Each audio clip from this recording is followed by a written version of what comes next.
Hello.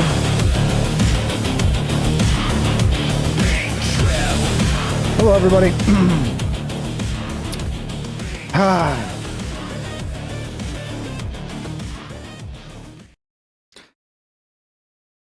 Don't do AI research, guys. It's crazy.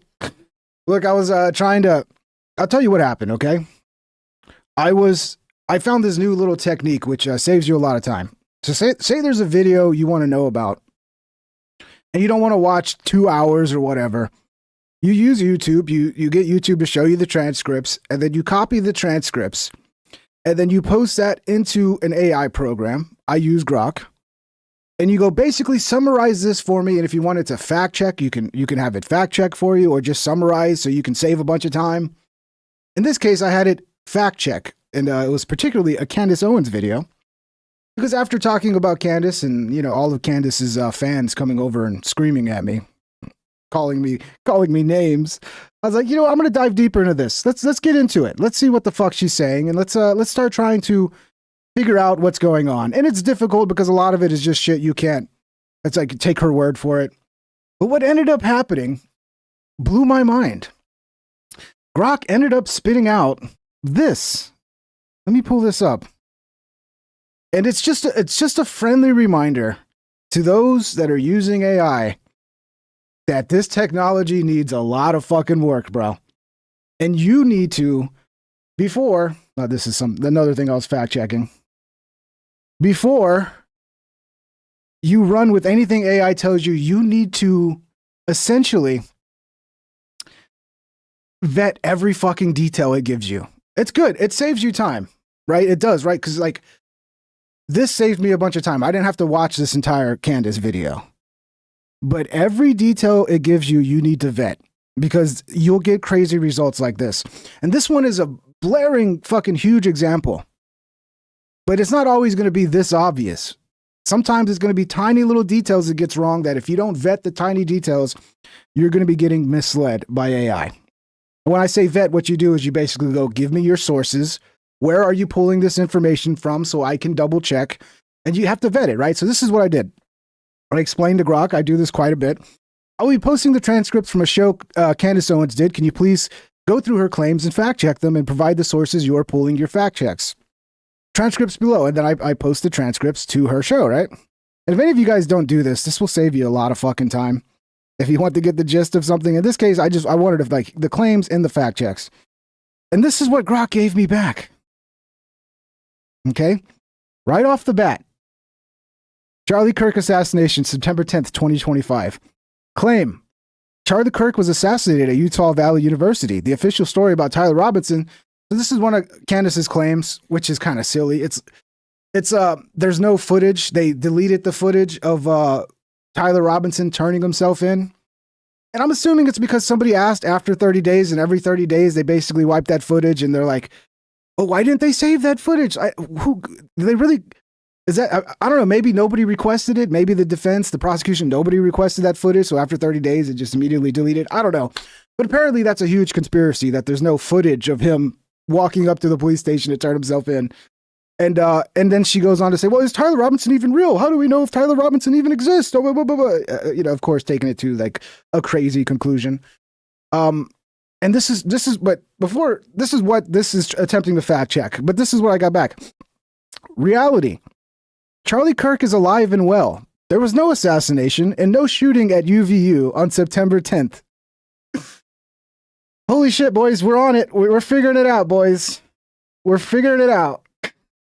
This is not conspiracy mode, bro. This is Grok 4.1, by the way. Just so you guys see, this is the only thing I wrote it. I said, basically, here's the transcripts. Go over them, fact check, and provide your sources. Right? That's it.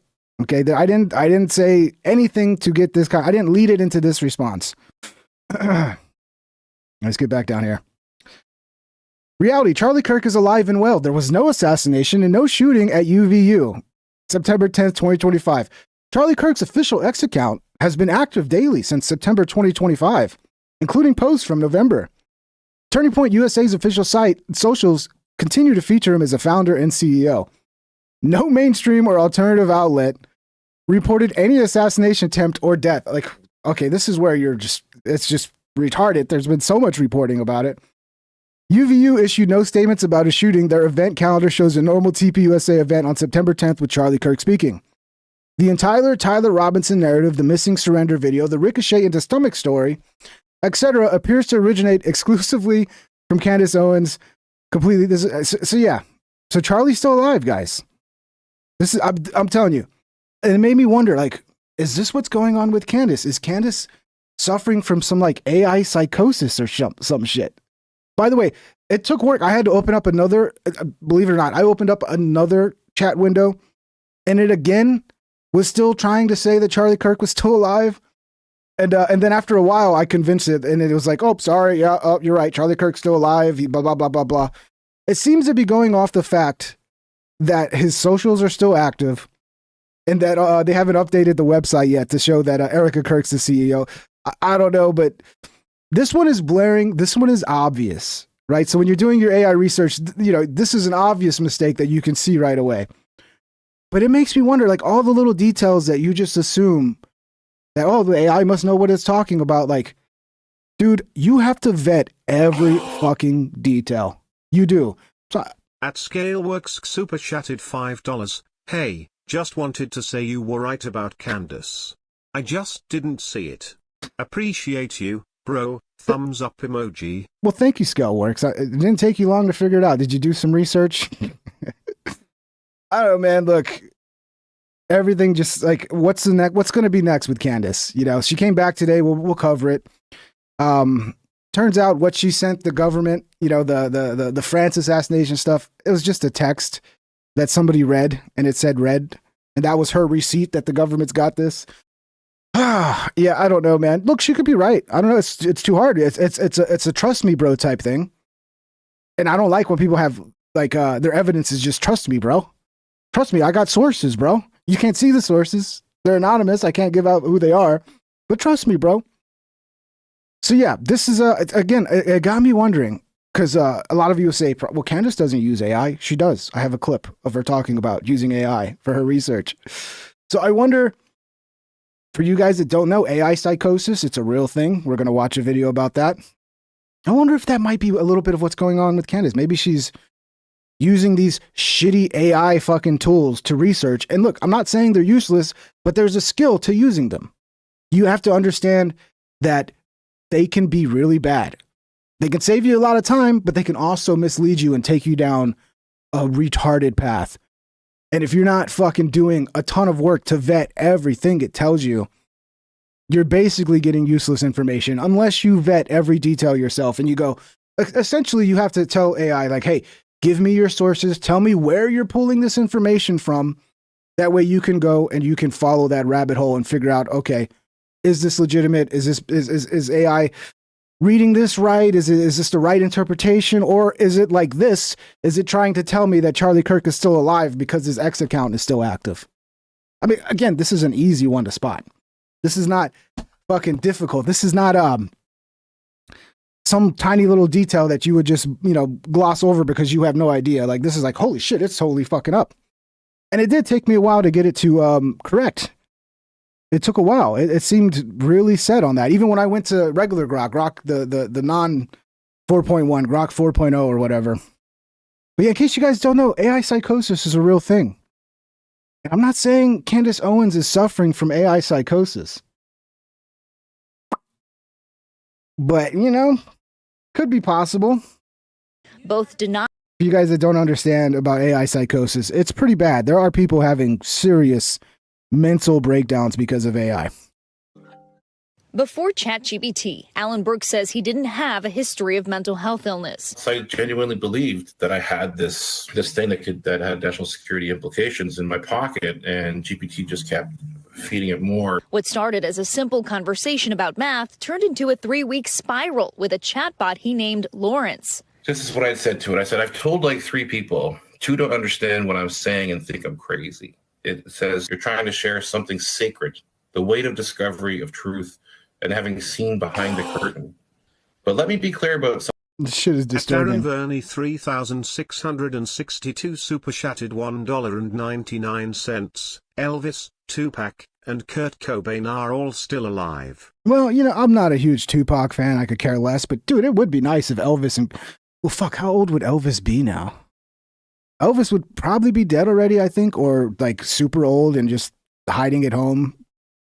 But it would have been nice to have more years of Elvis. Definitely would have been nice to have more years of Kurt Cobain. I would have loved to see that. I would have loved to see... Because when you look at Kurt Cobain's music before he died, it was evolving and becoming...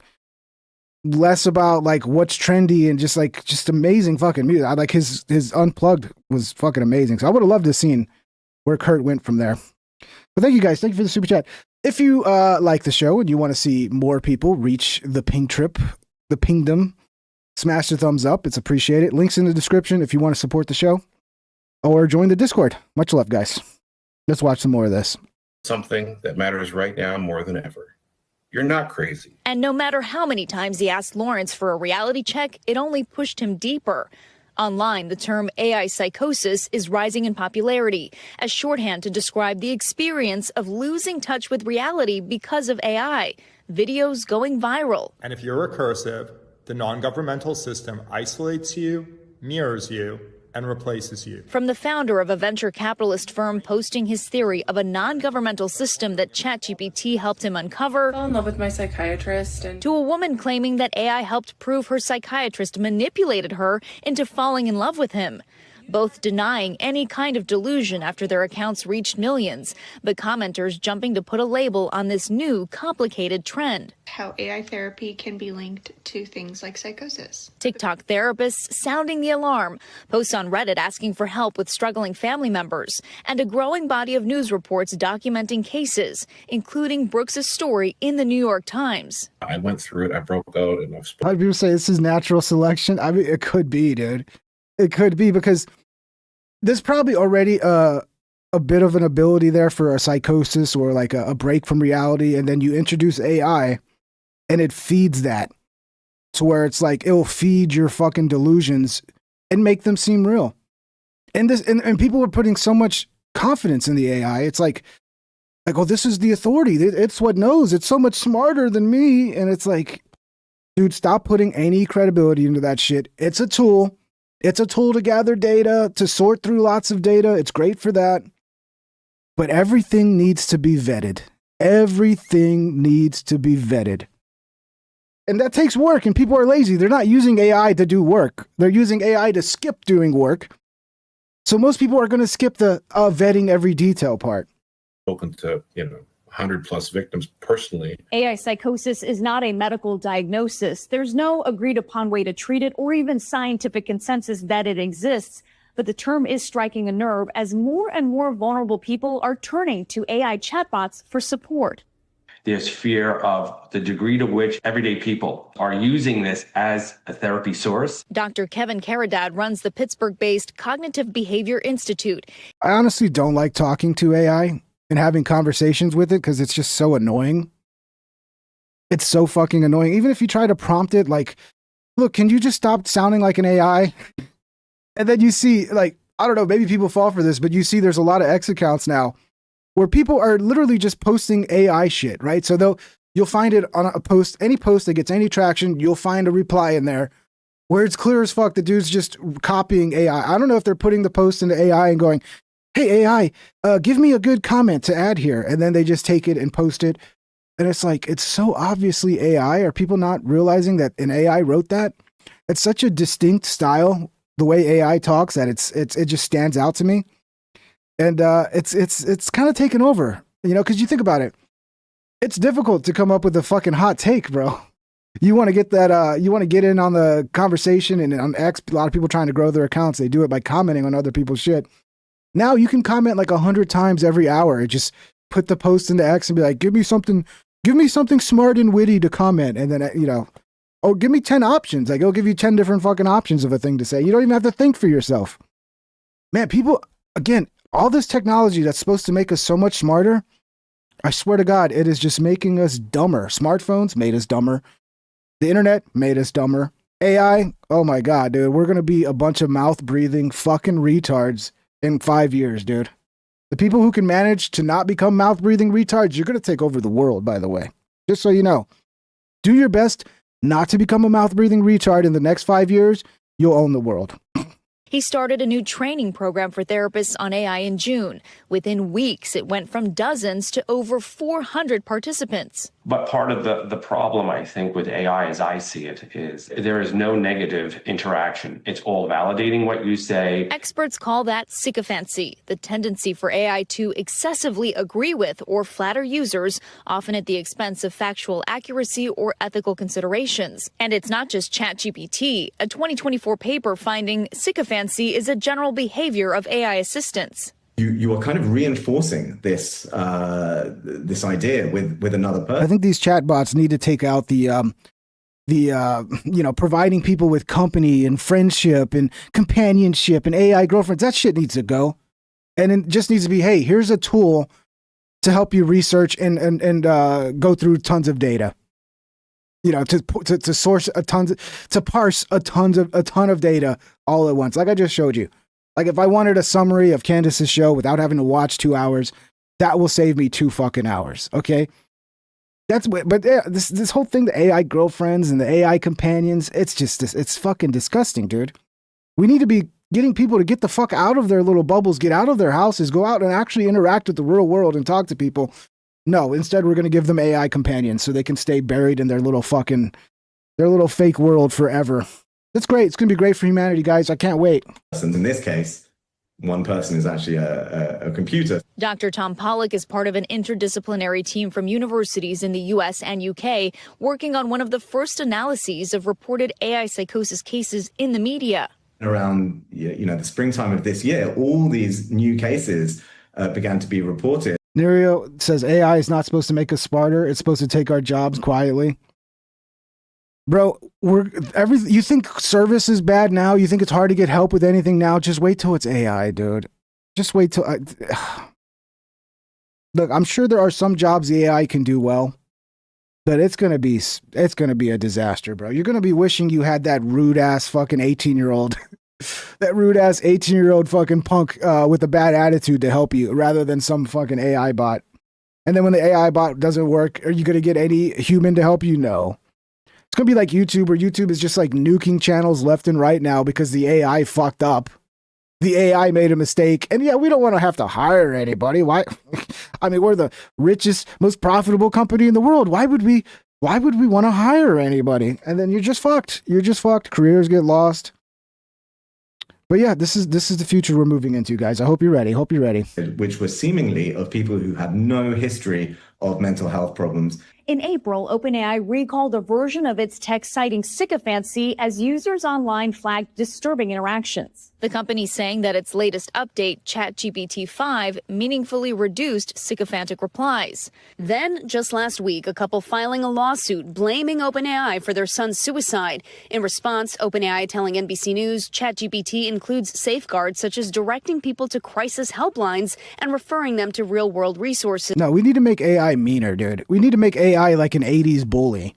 So when you go like, huh, AI, I got this great idea. I think I've solved the questions of the universe. I have the answer of everything. The AI could be like, you're a fucking retard. Get outside.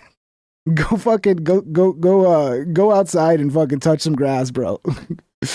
I mean, that's what we need. We need an AI that's going to be a bully, because people need bullies, dude. Make bullying great again and make it with AI, because people are they need bullying. I'm telling you, the world's gotten worse since.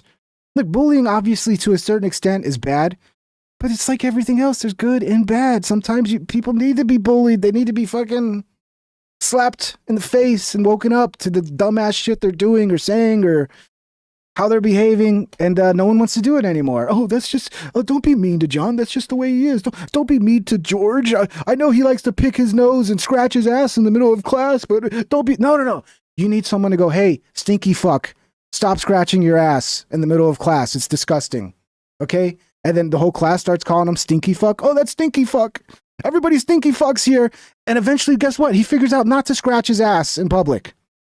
And the world is better for it. And so is stinky fuck. And then 2 years later, he's back to being George because he's not scratching his ass. It can be useful, guys. That's all I'm saying. Well, I didn't mean this John. I was just pulling a fucking name out of a hat, bro. Sorry. I didn't mean that John. Our favorite John in the world. I didn't mean him. I was just pulling names out, bro. Sorry, John. You have a common name, okay? I know a lot of people named John. John Doe, by the way. It's the reason why we call people that we don't know who they are. We call them John Doe is because John is such a... Okay, whatever. I wasn't talking about John. Shout out to John. I heard he's feeling a little better, but not completely over it yet. Adding that they can sometimes become less reliable in long interactions. And now the company announcing new protocols for people in crisis and fresh parental controls it says it will roll out in the next month, including notifying parents when the system detects their teen is in a moment of acute distress. The company telling us in part, people sometimes turn to ChatGPT in sensitive moments, so we're working to make sure it responds with care, guided by experts. Brooks finally snapped out of his delusion when by chance he decided to cross-check his prompts on another chatbot and asked for an explanation. Lawrence just said, "You got me." He needed another chatbot to be convinced that he was... I guess humans aren't enough, talking to another human and going, hey, dude, you're crazy. Like, that's not enough. It has to be another chatbot before you realize you've lost touch and you're having a mental crisis. Because chatbots, man, that's the ultimate authority now. None of this is real. I'm sorry. I've just been role-playing this whole time. Eventually, he connected with Etienne Brisson, founder of the Human Line Project. Close member of my family started experiencing this so-called AI psychosis. His organization seeks to bring awareness. What's up, Spocko? At Spocko 2181 super chatted $4.99. I agree with HU about bullies. Look at the world since the nerds took over. Yeah, there's just things like that. There's always like negative side effects, right? So like there's good bullying and bad bullying. And so you bring back bullying. Yeah, there's going to be like the poor nerd who's actually not a bad kid, who's just kind of weird and shy. And he has to deal with swirlies and being put in his locker. You get that negative side. Okay, that's terrible. And then they grow up and they hate people and they want revenge on the world. But then you have the good side of bullying where some people need to be bullied. And it makes them a better person. So it's like if we could just bring back, the good side of bullying and leave the bad side out, where it's like, make sure you're justified in your bully. There should be a bully checklist, like a checklist before you bully somebody. Like, is this person trying the best they can? Is this, like is this person just awkward and hasn't done anything wrong? Is just awkward and shy and maybe ugly. Like, okay, well, that's not okay. Is this person doing something rude and obviously not acceptable and is affecting the world around him? Okay, that person you can bully. There needs to be a checklist. Awareness to the issue and connects with people who say they've experienced it too. So we have now over 120 victims over 17 different countries. Brooks helps manage the project's online community, supporting people with similar experiences. Every single day I get messages on every platform from people who are lost or their loved ones are lost and they need help. Lost and looking for help as we start to learn the impact AI has on our minds. Valerie is joining us now. Valerie, what about any legislation, any moves from congressional folks, et cetera, to try to help understand more about this and how to protect people? There's only a little bit to some degree in a few states. Illinois, Utah, and Nevada, they have passed laws that prohibit or limit mental health providers from using this technology in a clinical setting. But here we're talking about people using this all on their own. There's no regulation on the books for that. But as you can see... You're right, dude. David says that ain't bullying, though. That's tribal self-policing. That's what we'll do. We'll call it tribal self-policing. Okay, we'll distinguish between bullying. When it's needed in an improved society, it's tribal self-policing. Good call. Good call. I like that. Some of the companies are starting to try to regulate themselves, Hallie. We thank you for watching. And remember, stay updated on breaking news and top stories on the NBC. Dude, I love this little stress ball. When I went to the dentist, they gave me the stress ball. I fucking love it, dude. I'm gonna be fucking with this thing every episode now. Not that I'm stressed out. It's just, it's occupy your mind. It's nice. It's nice. So this might be what's going on with Candace because where's the one right here? Here, I have to skip ahead a little bit. Yeah, she admits to using AI. She's like, AI is artificial intelligence because intelligence is artificial. It's not real. It's for dumb people. And then she's like, oh, by the way, I'm using AI. It's so fucking great. In case you are wondering how Diddy and Epstein... People need training on how to use AI. You can't just dive in, or you could end up like one of these lovely individuals we just watched a moment ago who are suffering from fucking AI psychosis are connected, it's because both of these were two very sophisticated blackmail operations that were being run by the deep state. And by the deep state, I mean the CIA and the Mossad. Yeah, here's the headline, New York Post. So this is all the time she flips. Like, here's her saying the New York Post, like covering the New York Post and using them as the source for some shit. And then, she, of course, not long before she flips. And the New York Post is a Fed op, and they're run by the deep state. And it's Trump like, which club one is shooter who claimed that he was Diddy's sex slave was hired by music mogul. Cassie testifies. And I've been kind of telling you guys for a while that the New York Post is an Israeli op. Literally, New York Post, you guys are just feds, right? This is being pushed on us at like This is a strategy that you see so much now. Oh, if you agree with me, you're great. I love you. You disagree with me? Oh, you took $7 grand. You're a Fed. You're a fucking this. You're a fucking that. It's crazy, dude. I'm just asking questions, guys. Well, Candace Owens is the only one allowed to ask questions. If I ask questions and all of a sudden I got paid $7 grand and I'm with this and I'm with that. future is AI. The future is artificial intelligence. Why are they pushing artificial intelligence on people? Is because, well, maybe it's right there in the name.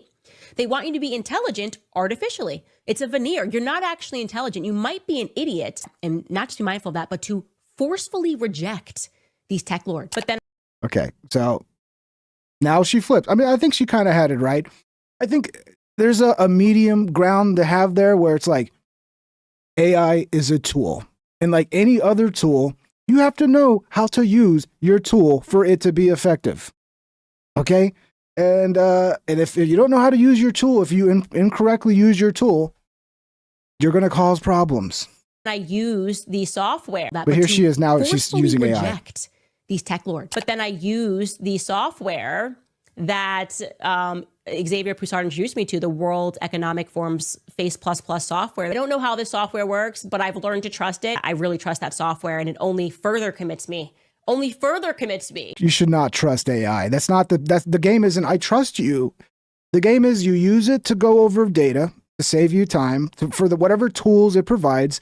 Then you vet every output it gives you.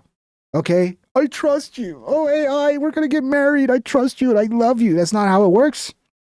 She might be having AI psychosis, guys. That might be explaining this. It might explain what's going on here. I'm just saying, I'm just theorizing. I'm just asking questions. To Xavier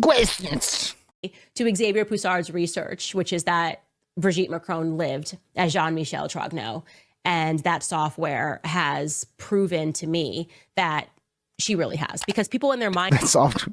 Look, I don't know if she's a man or a woman, Brigitte Macron or whatever, but relying on AI to give you the deets, that's not a good idea. Nope, no siree. I just think, oh, well, if it's in a book and a publisher agreed to publish it, HarperCollins published this book about Kamala, they must have fact-checked this, and all of this must be true. People have this wrong perception. So Grok is saying there's no basis, and he's crawled the biographies.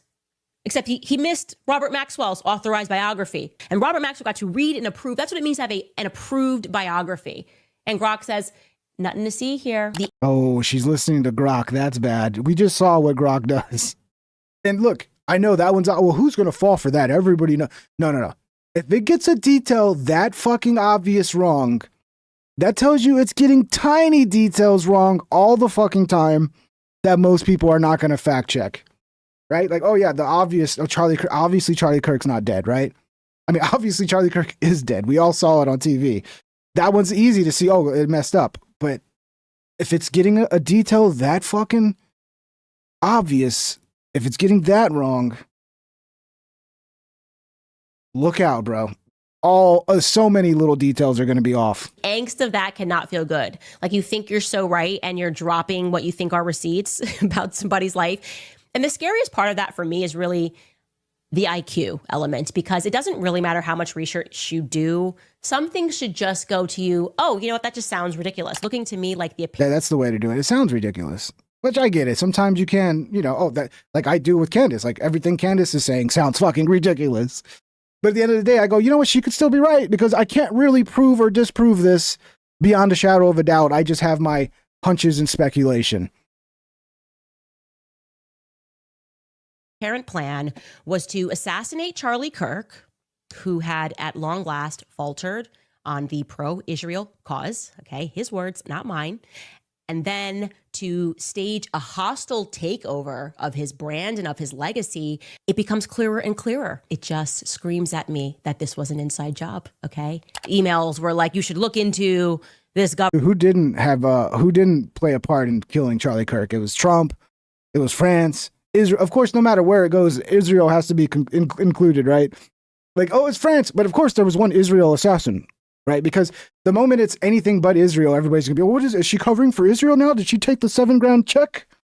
But yeah, it's Trump, it's France, it's TPUSA, it's everybody, dude. The whole world came together and decided, hey, you know, this powerful influencer, we got to take him out. And it was because of Candace, guys. Charlie was killed because really what they wanted at the end of the day was to get to Candace and to stop her reporting about Bridget Macron. It's all about her, bro. At the end of the day, it's all. That's why it seems like AI psychosis, because everything it's about her. It's really hers what the world wants to take out, and Charlie was just in the way of them taking out her. It's like, oh, yeah, okay, that makes sense. That makes sense. Governor Cox, because he likes trans, so they're open and close. That feels to me always just like Fed bait, left versus right. I don't like Governor Cox. Vibes, okay, vibes. I don't know, can't explain it. I could be incorrect. A feeling is not a fact. When I am satisfied that there is no conspiracy, I will communicate that. But at the moment, no. I am feeling the exact opposite. We don't know, no, but we know is the new Stannis Cup that just dropped. It's pretty good. Yeah, she sells a lot of shit. Got a lot of sponsors. Because I've been diving in. Because look, I try to avoid that show because I find her to be annoying as fuck. It's just like ridiculous tabloid bullshit now at this point. And but I'm like, okay, look, you know, everybody's mad at me. Everybody in the comments, 75 comments on 3,000 views. Like, oh, clearly everybody's so fucking worked up. So I was like, let me watch a little bit, and I'm gonna do more. I'm gonna be a regular viewer. I'm gonna see what the fuck is going on with Candace from now on. We're gonna watch. I'll be another one of the 150,000. I think it was 160,000 she had on today. But yeah, okay. Where did I miss off here? We watched that. Okay, yeah. So here's Candace. She's got another great fucking guys. I don't know if you know this, but according to Candace, they have been signaling that a 9/11 style attack is coming the second week of December. Save this tweet. It will age well. Now, when you say a 9/11 style attack, we're not talking about your average terrorist attack. Like, we're not talking about what happened with the National Guard. We're talking about a major fucking event where thousands of people die. Okay? So the second week of December, if there's not something like that, of course, there might be like one little jihadist who like stabs somebody or, you know, maybe a couple people get shot or maybe 20 people get shot. But that's not a 9/11 style attack, FYI. So we'll see. We'll see what happens. But, I mean, she's basically Nostra Candace at this point. Nostra Owens. Predicting the future, boys. She knows it all. Candace Owens confirms that the White House and the FBI have not responded to the allegations of the assassination threats directed by French government. Of course, because they're in on it. They're now it's the American government wants to assassinate her. I'm sure. Let's hear what she says. Let's hear her out. Now, in terms this is from today, by the way. She's back. She's back. She survived. By the way, I was assassinated by an Eritrean assassin last night. That's why I didn't do a show. Now I'm just AI. I'm not real. Okay? It's an AI ball. It's all AI. I was assassinated. Just so you guys know, just putting that out there. Replies that we received from government structures. The only department that we did hear back, well, first let me say I did not at all hear back from the FBI on the American side. I did hear back from the counterterrorism unit. I did hear back from the White House confirming that that message had been delivered on Trump's desk, me saying that I had the information. I guess he didn't want to inquire further, which is interesting. But the FBI left me on red. And I will say I didn't go through an official channel and send an email. Well, why would you do that? Why would you go through an official channel? No, she just texted him and she saw that the text said red. So therefore, it's the receipt's confirmed. The government knows. And there's been no response. I mean, you would think if this was real, you would think Trump or somebody would be like, oh, we got a real problem here. We got a real problem, especially since he's fighting with France already over the Ukraine shit. Because France, you know, they basically want to go to war with Russia. So why wouldn't he? Why wouldn't he come out and say something? Probably they're sitting there going, this is fucking crazy. This is this is a crazy woman. So yeah. But yeah, Trump, please come out and say something. Back it up. I mean, if it's true, you need to back this shit up. Because if France is legitimately putting out hits on our most beloved talk show host, Candace Owens, then my God, it's time to go to war with France. I'm sorry. We're going to have to take them out. And I should do that. But I did send a text message to somebody very high up who received the text message. No response. Now, I thought that the claim of the French Foreign Legion being involved in Charlie's assassination, I thought the FBI might be interested. No phone calls even from Utah's FBI branch have come into me either. Wouldn't you want to see? Aren't we supposed to be investigating the Charlie Kirk assassination? It was totally not a state operation, and they really want to get to the truth, which explains why nobody called. No, Utah, not interested. I'm actually surprised Tyler Robinson's lawyer hasn't reached out to me.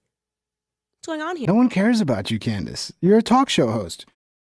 There's a little thing going on now where people, and maybe this isn't new, but people take popularity to be correct, right? So like, if I make a post about something and somebody else makes a post about something, whoever gets more likes, that's who's right.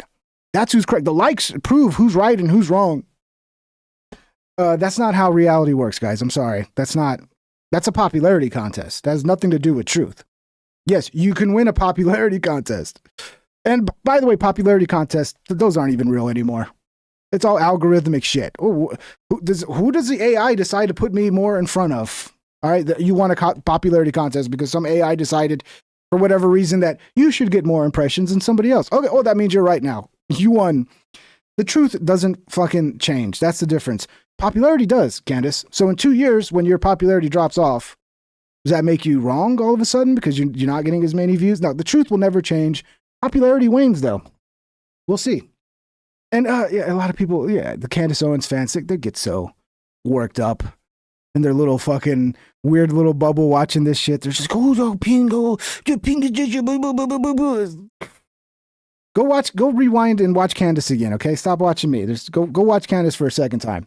You love her so much. Go rewatch her live stream from today and stop crying like little children, okay? Yeah, I don't know. I lost my point. What the fuck was I saying? Here. Now we've got to protect the Patsy, right? We've got to protect the Patsy in this situation. Yeah. Now, in terms, what's up, P Money? I don't know what's going on with that. I've noticed a lot of people talking about like the name getting changed, and I see it too. Like people that I recognize, I don't see them anymore, and they're here. They're just under a different name. I don't know what YouTube's doing with that, man. I've seen it happen before. I don't know. I don't know what the fuck. It's like maybe you changed your name one time, and it's like I don't know, man. You got to maybe do some AI research on that. Ask some AI chatbot what the fuck's going on there, because I don't know, bro. I don't know. But yeah, don't question Candace, guys. She knows everything. She's right. At _unstoppable_4 What's up, Unstoppable? _life became a member. At _unstoppable_4 life celebrates 10 months of membership. Ping trip for life. AI told me you're the best. You might want to fact check that, be unstoppable, because I don't know if I'm the best, you know. But I appreciate it, brother. How you doing? Hope your business is going good, dude. Hope you're doing good. See, I agree with this. She's the podcaster version of the Checkout Counter magazine everybody mocks, but tons of ladies still buy weekly. It's essentially what she is. And there's a reason these things do so well. I mean, I will be fucking tempted to buy some of these sometimes. Like, ooh, Bat Boy comes out of cave, and a picture of a child that's like half bat, and you're like, holy shit, what's going on here? Let me read this. I'm bored. I mean, even if it's fake, it might be interesting. This is essentially what Candace is these days. In my opinion, I think that's right on. Compilation exposed. Thank you, Be Unstoppable, with the gift of membership. Welcome, Chicago Life TV. Thank you, brother. Appreciate you. Compilation exposing how Candace Owens will flip-flop on literally any topic or belief from week to week. She stands for nothing except whatever serves her agenda in the moment. Thank you, brother. Appreciate you. Yeah, who got it again? Yeah, she got. Okay, I thought I heard 2 dings. I thought there was another one. Thank you, brother. Let's see. A compilation of Candace flip-flopping. We saw this. This is the one I played earlier. This one. I watched this video yesterday, and dude, it's, every now and then you run into something that's so funny that you ugly laugh. You laugh so hard, you're like, what? You can't even control yourself. This video did that to me. Okay, let's watch this. When I was in college, I dated a very traditional Christian man who asked me at one point, how do you feel about after you graduated, we just immediately got married and you were a stay-at-home wife and you didn't have to work? I was honestly offended by that question because I was so passionate about this thing that I was getting a degree in that I was just so eager to enter the workforce and do this thing that I loved and get money for it. Fast forward to today, I've graduated, we broke up, I'm now working in the profession of the thing that I got a degree in. Great. And I changed my mind. I changed my mind. I know. It's, I don't want to do it anymore. I'm done. it's the ugly cry for like I just every time it just makes me laugh so fucking hard, bro. I don't know, maybe I'm cruel inside, but I gotta hear it again. And I changed my mind. I changed my mind. I know.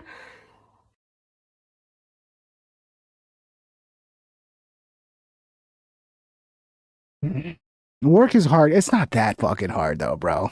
Is it that hard? Is it that hard? That's what you wanted, right? I don't want to do it anymore.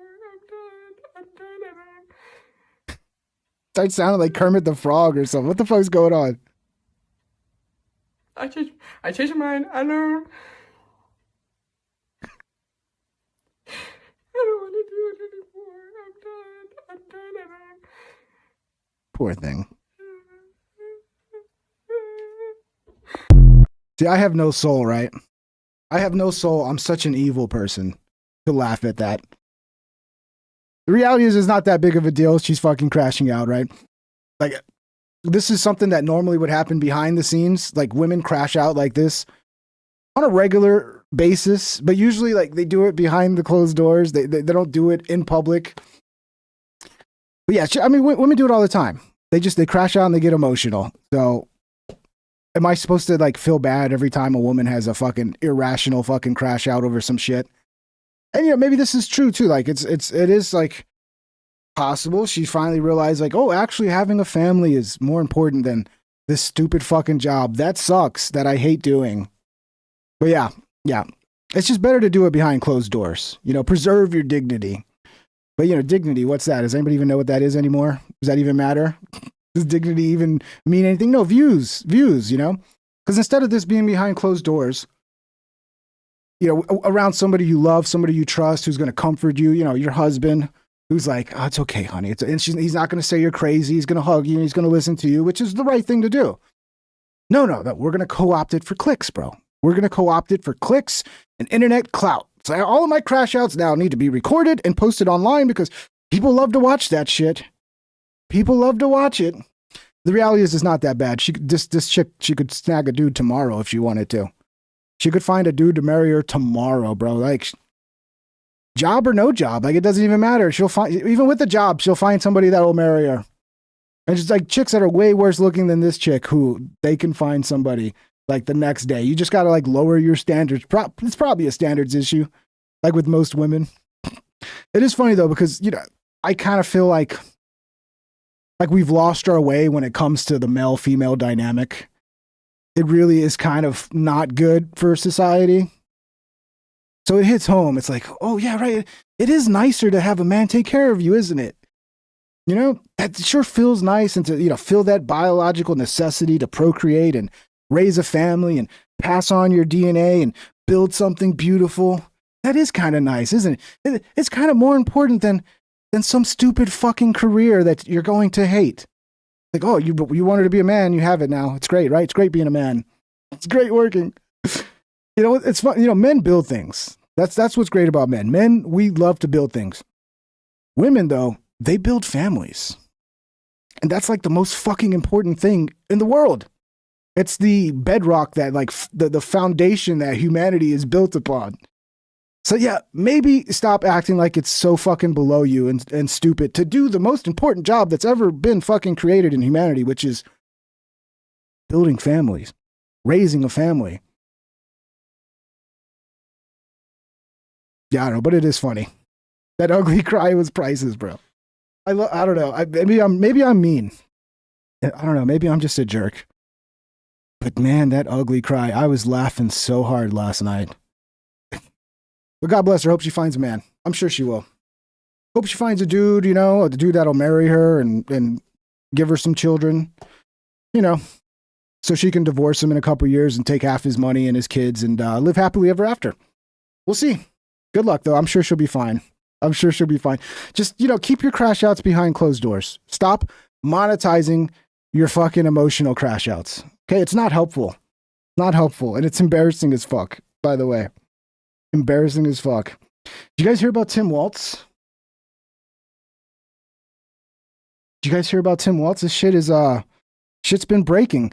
Tim Waltz administration is refusing to release the records of Medicaid providers accused of fraud.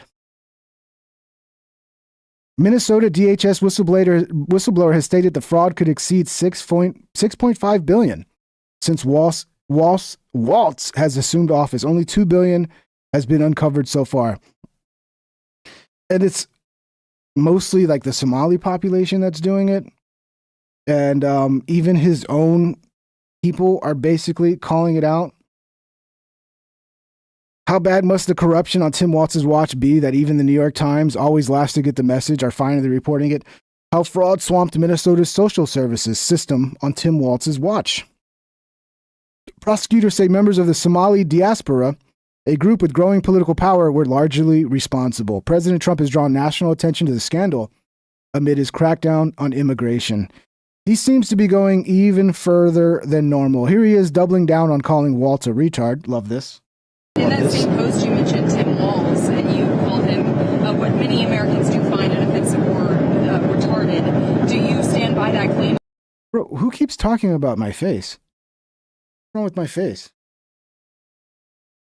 I'm a beautiful man, dude. Let me see a picture of your fucking retarded face, bro. Who keeps talking about my face? Bro, go watch Candace, dude. Go to your friendly safe space. Go watch Candace. Stop getting triggered over here by my beautiful looking face, okay? What's wrong with you? Yeah, I think there's something wrong. What's wrong with these people? Absolutely, sure.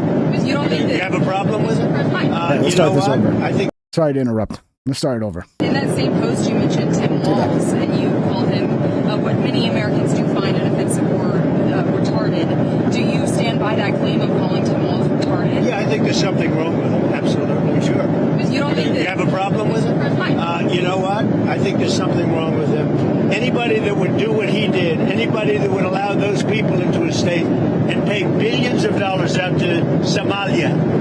We give billions of dollars to Somalia. It's not even a country because it doesn't function like a country. It's got a name, but it doesn't function like a country. Yeah, there's something wrong with Walz. In that same post, you mentioned Tim Walz. Trump's been going off, bro. What many Americans do find offensive or retarded. That's what's cool about my new keyboard. Like, I can adjust the fucking volume on my keyboard. So if it's low, I can up, down. So getting better, boys. Getting better. The show's improving, okay? It's a slow thing. But over time, the show will keep getting better. And eventually, I'm going to take over the world, guys. I'm going to be bigger than Candace Owens.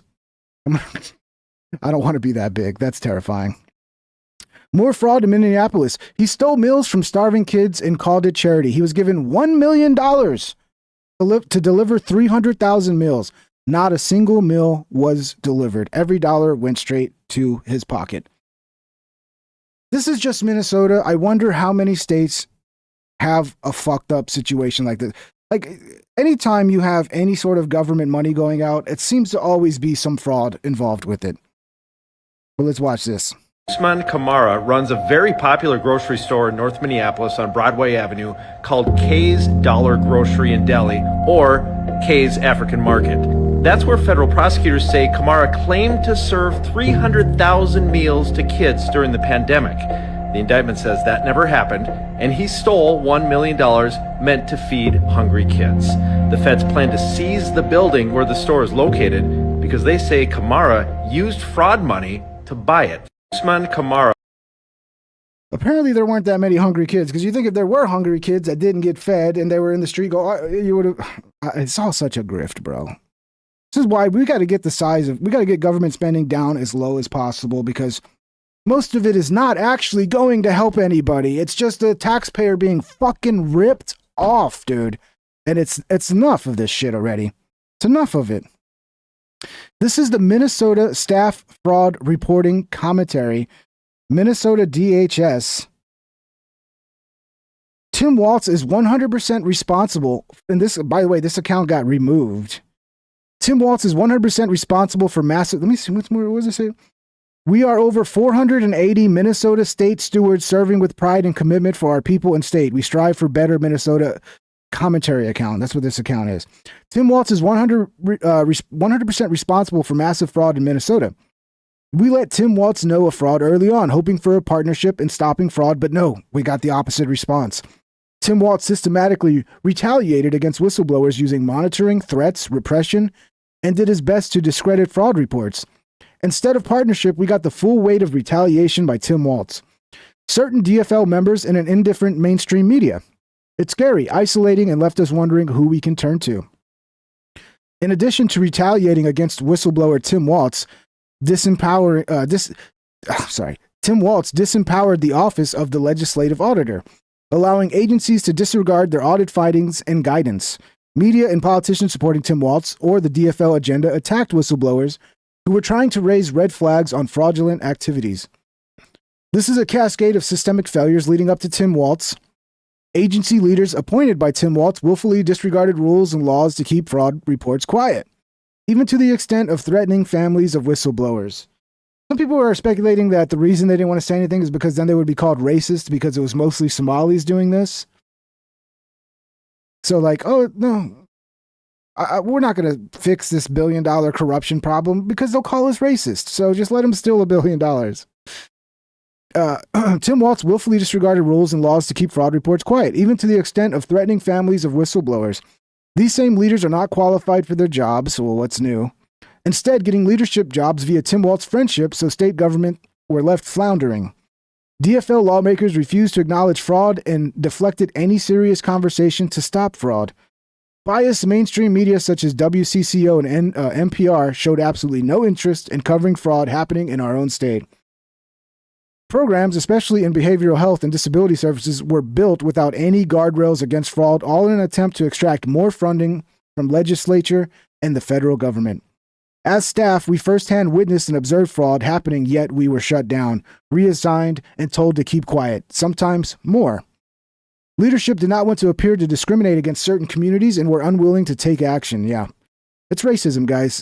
Fighting fraud is just racism at the end of the day. Such as stopping fraud, that would have an adverse impact on their image. To date, no single agency leader has been held responsible for their role in fraud, whether it's Shireen Gandhi, Jess Gill, Jody Harpstead, Natasha Mertz, Eric Grumdahl, or others. As it keeps going. It is a structure created and maintained by Tim Walz, who has created an environment of interrelated agencies and institutions, including the media, that help foster fraud through retaliation and turning a blind eye in exchange for political gain in the form of high-power agency leadership jobs or other perks. Fundamentally, Tim Walz is dishonest, lacks ethics and integrity, has poor leadership abilities, and has never taken any accountability for his role in fraud. Instead, Tim Walz deflects by blaming national politics for his own failings and distracts the public with inveterate lying. These lies include his reference of a budget surplus under his tenure. Fact is, Minnesota never had a surplus. We had been given federal ARPA funds that were conflated as surplus money. Otherwise, we'd be in a deficit. And those ARPA funds, which were meant to be temporary funds, were used to create more leadership positions for Tim Walz's buddies. There's so much corruption, bro. To me, this is one of the hugest things as Americans that we need to be speaking out about and making sure people are aware of is the level of thievery that goes on. The amount of theft of taxpayer dollars is unfucking believable, and we pay so much in fucking taxes. You would think that we don't pay that much in taxes. Well, of course, we don't pay that much compared to the UK, who, I mean, they pay for everything. The UK gives you free healthcare, and sometimes they'll give you a free flat, and blah, blah. Literally, it's a socialist society. No, we pay like 5 to 10% less than the UK does. So all this money we're sending to the federal government, what do you get for it? I don't know. Maybe if you're somebody that's a disability or something, you're getting something. Most people get fucking nothing. You give up money that you can't afford to give up. Yeah, money that you worked your ass off for, but no, a quarter of the year or more, you're working for the government and you get nothing for it. Nothing for it. Well, you get to call yourself American, guys. Oh, aren't you proud to be an American? I don't know, man. I'm sick of this shit. This shit needs to be fixed, bro. Because it's definitely completely tied to our economy being total shit as well. Because they don't give a fuck. They're just in there to enrich themselves. The Star Tribune, of all places, which is run by a former Tim Walz appointee, that's how you know it's bad. So this magazine's run by a former Tim Walz appointee. Minnesota can release records on Medicaid providers accused of fraud, but won't. The legislature allowed a state agency to provide the records, but it has rebuffed requests from the Minnesota Star Tribune. Isn't there another one? Yeah. $2 billion. Exceeds $6.5 billion since, yeah, it's only $2 billion. So it could be up to $6.5 billion of fraud. That's so much fucking money, guys. That is so much fucking money. Okay. Lonesome Not I. If you have nothing else to say, but just to repeat the same thing over and over, I'm gonna consider that basically. What's the right spam here? Okay. Because yeah, I'm kind of done with people that just come here to troll. I'm just done. I'm probably going to start doing like every other channel. And if you're just here to troll and talk shit and you're not here for the show, well, you can do it by yourself. Let's see. Let's go with that's right. I wish I could do that from my OBS. I got to go to the actual fucking live stream, the YouTube live stream. Lonesome Not I. Somebody who can't see, who thinks I'm ugly, who obviously is blind because I'm beautiful. Okay, get a life, dude. All right, let's go to the next one. Next order. What the fuck? Tim Walz is on NBC running cover for the Somalis who stole billions of taxpayer dollars in Minnesota. So, of course, what are they doing? The response is basically, oh, Somalis are good people. Look at this Somalian who's running a business and she's a good person. And it's like, oh, yeah, of course, it's not all of them. Obviously, it's not all of them, but they're going to make it into a racist thing. It's racism, guys. It's racism. Dozens of people of East African descent have been charged, convicted, and sentenced for stealing more than $1 billion in taxpayer money from government programs during COVID.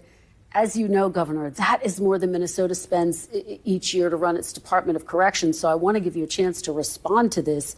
Do you take responsibility for... Yeah, Rabbit, if you're going to troll with fucking super chats. You can talk all kinds of shit. I'm not going to... If you're sending me money to talk shit about me, you're good. Failing to stop this fraud in your... But if I try to read the chat and every 10 seconds it's you just saying the same fucking thing, go somewhere else, bro. State. At least come up with new insults every time. Okay? Certainly, I take responsibility for putting shit. people in jail. Governors don't get to just talk theoretically. We have to solve problems. And I will note, it's not just Somalis. Minnesota is a generous state. Minnesota is a prosperous state, a well-run state. We're AAA bond rated, but that attracts criminals. Those people are going to jail. We're doing everything we can. But to demonize an entire community on the actions of a few, it's... Of course, it's racism. You're demonizing Somalians. And then I forgot I think it was Matt Morris. He was covering this yesterday. And he just pulled up the names. And like every name is like Abba Laba Jabba Baba. You know, every name is a fucking African sounding name. And there's like one American sounding name among like hundreds and hundreds and hundreds of African sounding names. Like, yeah, you're right. It's not all Somalis. It's just 99.8%. Super chatted $10. Exceptionally handsome tonight, Mr. Ping. No homo. Thank you, Rabbit. See, Rabbit knows what he's talking about. It's weird. Like they think that's gonna get to me. Like I don't know I'm beautiful. Like I'm gonna believe I'm ugly when I got a mirror. I know how beautiful I am. Who you trying to convince, bro? Who you trying to convince? And it's really fucking sweet how people who hide and don't show their face are so quick to talk about how other people look. It's convenient, you know, it's very convenient. So yeah, dude, it's not all Somalis, guys. Stop being racist. Here's Trump. I used to think Democrats are crazy for saying that men have periods, but then I met Tim Walz. I used to think that Democrats were crazy for saying that men have periods, but then I met Tim Walz.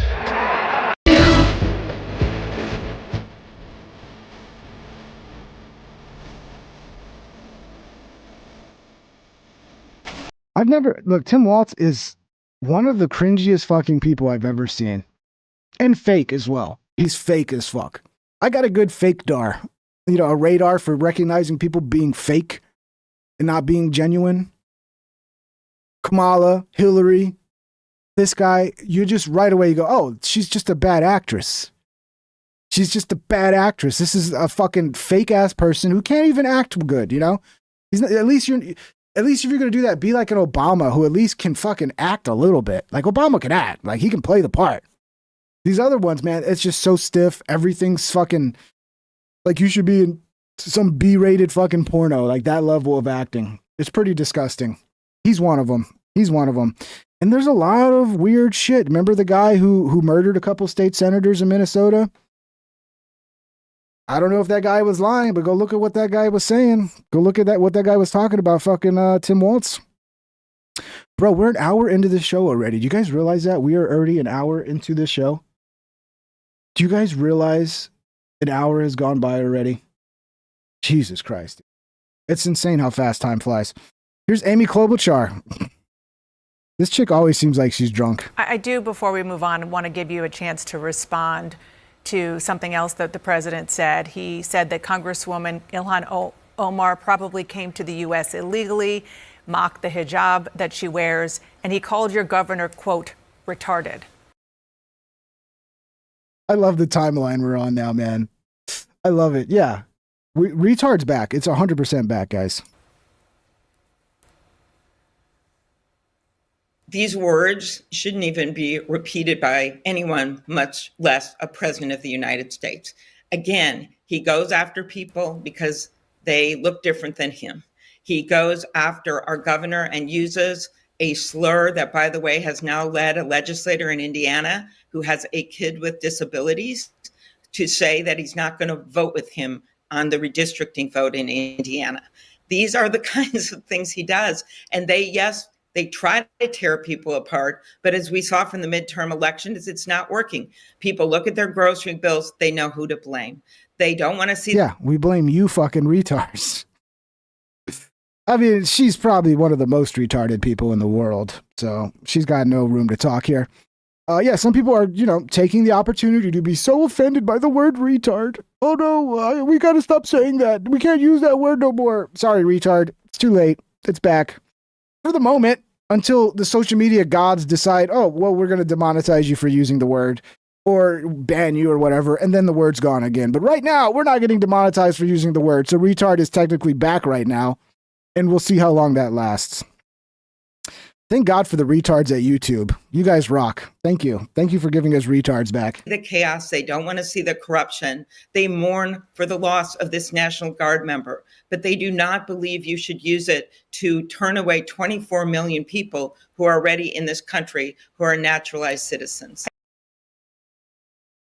You better not take retard from me. You're going to take retard away from me. You're going to have to kill me. You're going to have to take it away from my dead, cold hands. Because I'm not giving up the word retard. Not without a fight. Okay? Retards? Tim Walz refuses to take accountability for Minnesota welfare fraud.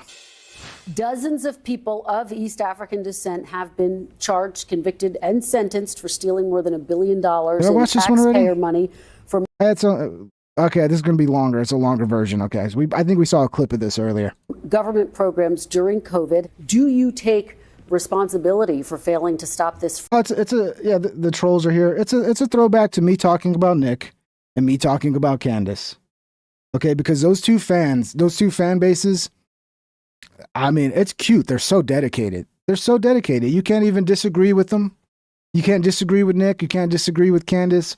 Or they show up and they get so mad and they throw shit at you and they attack your looks. They never actually address what you're saying, right? They never address like the actual argument being made. They just come up and attack. Oh, you're ugly. Look at your face. What's wrong with my face? My face is beautiful. Or, whatever. Oh, you're jealous of Candace. Oh, Candace gets more views than you. Because, that's what matters. Views is everything. More views equals right? Because the crowds are always so fucking smart and know everything. The mob always right. Wherever the mob goes, that's where, truth is, right? Like, how stupid are you? Seriously. How stupid are you? Fraud in your state. Funny. Well, certainly I take responsibility for putting people in jail. Governors don't get to just talk theoretically. We have to solve problems. Minnesota. See, what does that even mean? Oh, we don't get to talk theoretically. Is it theoretical that $2 billion was stolen? Is it theoretical that most of it is from one segment of the population who probably shouldn't have been brought over in the first place? Is that theoretical? No, this is theoretical, guys. This is high fucking complex fucking theorizing. Like, no, it's not. There's fraud, and everybody sees it, and it seemed to happen on your watch, and you seem to be more motivated to cover it up than to actually do anything about it, from my point of view. Minnesota is a generous state. Minnesota is a prosperous state, a well-run state. We're AAA bond rated, but that attracts criminals. Those people are going to jail. We're doing everything we can. Governor Tim Walz is struggling to defend reports of massive fraud that occurred under his watch, some of which reportedly went to the Somali terrorist organization Al-Shabaab. Holy shit. The New York Times is reporting. Is that theoretical, Tim? Did it theoretically end in a fucking... What the fuck? Bro, it's one thing for fraud to just be going to American citizens, you know, taking advantage. Another thing for it to be ending up in the hands of fucking terrorists, bro. Tim Walz, what are you doing, dude? Everyone, including What are Walz, you doing? was ignoring the warning signs because they were fearful of alienating the Somali community. And a lawyer representing one of the Somalis convicted of fraud said, quote, "It was like stealing money from the cookie jar." But instead of taking responsibility, Walz is attacking. And they kept refilling it. So it says no one was doing anything about the red flags, he said. It was like someone was stealing money from the cookie jar, and they kept refilling it. Yeah, I'm sure that they didn't also steal money, right? Like, oh yeah, no, all these government people, they saw all this fraud going on, and they're like, oh, we're just not going to do anything. We're just going to keep letting it go. Or I guess it's out of the realm of possibility that they probably were also profiting from the fraud, right? Because government officials would never do that, right? What am I talking about? Guess who? Trump. That is totally disconnected with demonizing an entire group of people who came here fleeing civil war and created a vibrant community that makes Minnesota and this country better. But that's Donald Trump. Deflect, demonize, come up with no solutions. He's not going to help fix anything on fraud. My God, there's a big difference between fraud and corruption is something he knows about. You know, Lydia, I did not hear an answer to, do you take any responsibility? Of course not. It's a dodge. It's a dodge. This is what they do.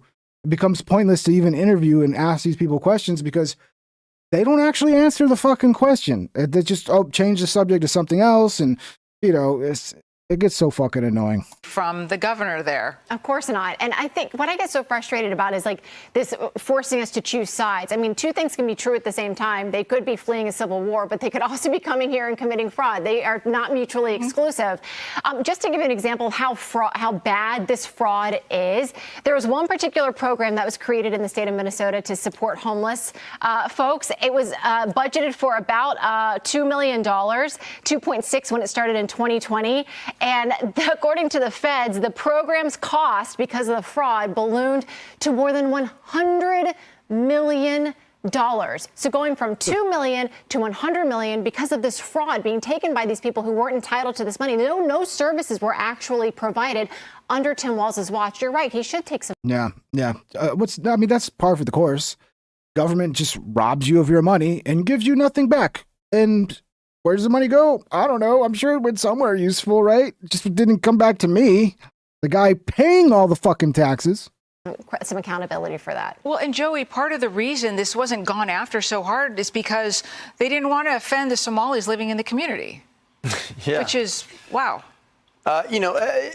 I got to go back to the fact a man who would abandon his unit right before they deployed to war not only doesn't get any of my respect, but he also can't sink so low that he surprises me either. And so maybe the cowardice that was in him when he ran away from deploying to war is a part of why he couldn't tell people no. We're going to do $2 million, but they want $100 million. Okay, well, we'll do $100 million. I don't have much respect for this man. It makes sense that he couldn't run his state very well. My hope for those in Minnesota is that they find somebody else soon. Well, actually, on that note, Tom, folks in Minnesota are really upset about this. And the question is, will the GOP be able to take back the governor's mansion in 2026? Dude, I have a feeling this is like Minnesota is the thing everybody's talking about. But you think this is just happening in Minnesota? You think this is just a Minnesota thing? You think this is not happening in so many fucking districts across the country where people are fucking literally getting wealthy off robbing taxpayers? You think this is not happening at a fucking overwhelming amount across the country? I think it is. Because with help of this. Yeah, well, they should be angry. We got the governor here who's trying to blame Trump, and he's touting his AAA bond rating of his state to try to answer that question.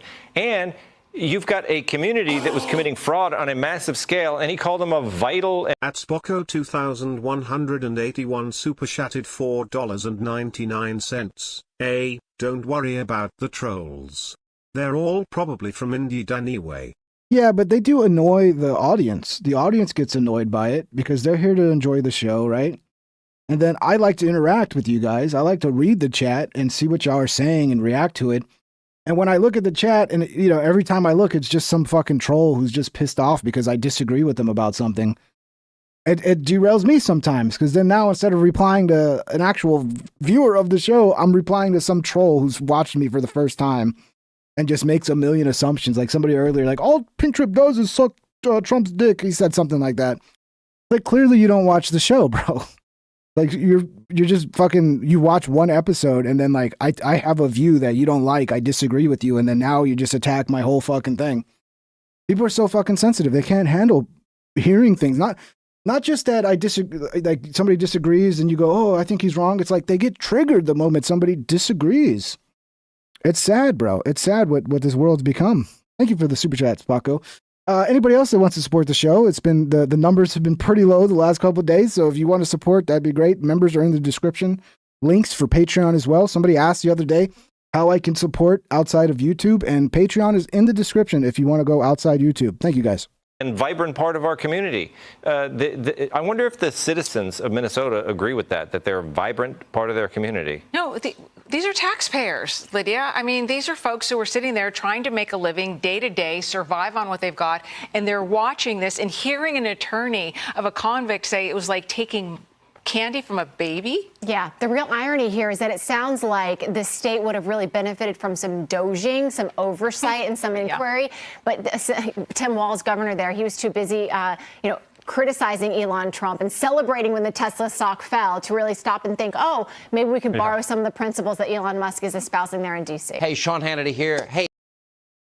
Look, I know Doge did some good stuff. Like they made some changes to like anytime you need to get a line item approved, like there's more scrutiny over getting money approved. So that should slow down some of the fraud within our government. But we need more Doge, dude. We need just so much Doge. We need Doge to the roof, dude.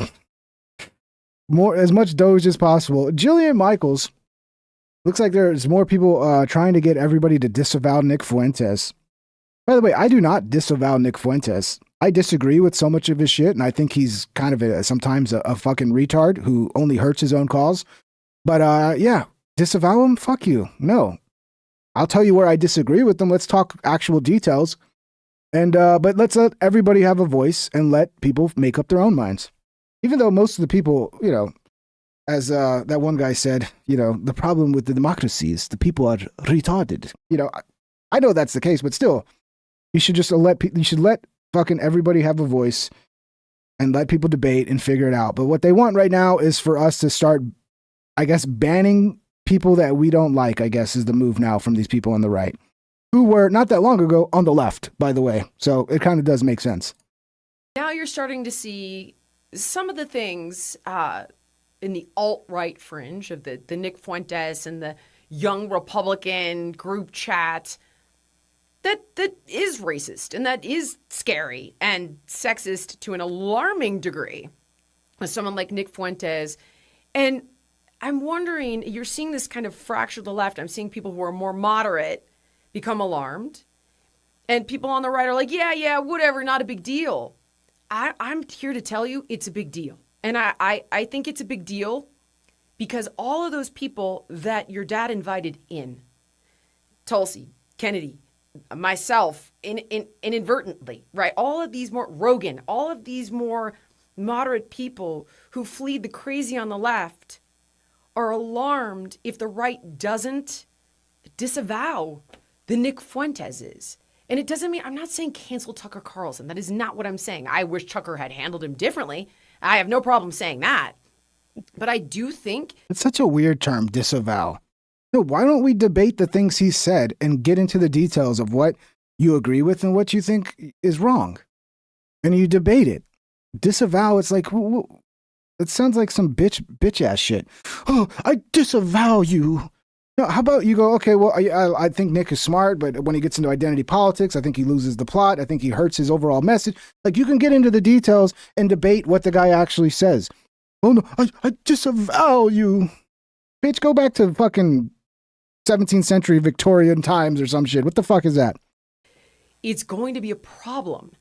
And I'm wondering if you see it as a problem for the right in the midterms and in 2028, because I think if this continues... Yeah, some of the shit's funny. Your Body, My Choice, that was funny. He does do funny shit. And some of the things that he does that's funny, and he's being funny, gets misconstrued as being serious.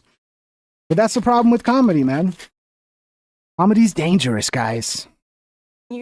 Without it being fully condemned aggressively, I think you get Gavin Newsom for president, and I know what that looks like, and it's scary stuff. Yeah, listen, That's a fucking, oh, you better disavow him or you're going to have Gavin Newsom. I'd be amazed if Gavin Newsom won, but it is possible. It is possible. But God, for somebody to be able to run when their record is so fucking terrible and is just proof that they're shitty at running things, how could you elect somebody like that? Unless, the entire electorate is retarded, which could very much be the case.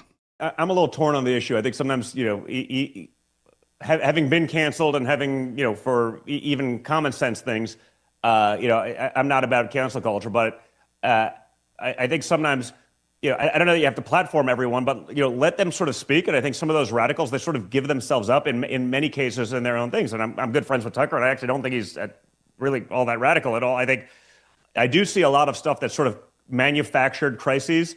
I see a lot of sort of the neocon handles trying to create these conflicts to break it up because they want to go back to the old ways, not the America First ways. I do think that sort of social media and the way those things have been manipulated, and some of these, the stuff you're seeing even this week with, this account that's, America First is, driven out of, some country in the middle of nowhere. It's like they're actually trying to sow discord and create, a fight that probably really doesn't exist with the vast majority of people. I think, again, I'm sort of a free speech absolutist, but that doesn't mean there's not consequences to that speech. And if you hear some people speak and you don't like, it's like, man, I sort of feel like they almost cancel themselves, and not with censorship, but by people being like, okay, that's not even a reasonable position. We're just not going to listen to this person anymore. And so I do think that's important because, again, I've seen what they try to do to so many people. I was one of the early guys calling out a lot of the censorship on Twitter. And they're like, well, how do you know? I was like, well, I know because yesterday I was getting 5,000 retweets a post. Today I'm getting 3. Not 3,000, 3, like single digits 3. Like that's something happened, something changed. And so, I've said it forever. We need legislation. I understand regulating things. It's not Republican, but, some things need to be regulated, like food, right? We all agree. Yeah, we should make sure food isn't going to kill you. We should make sure it's fucking doesn't have poison. It's not, no E. coli. Like, okay, we should regulate food. We need to regulate the algorithms. We need to make sure that there are certain rules for how the algorithms behave so that the system is not gamed, because that's how important the system is. Just like food is important. It's important to have a food supply. It's not going to kill people. It's important to have an algorithm that is not being gamed.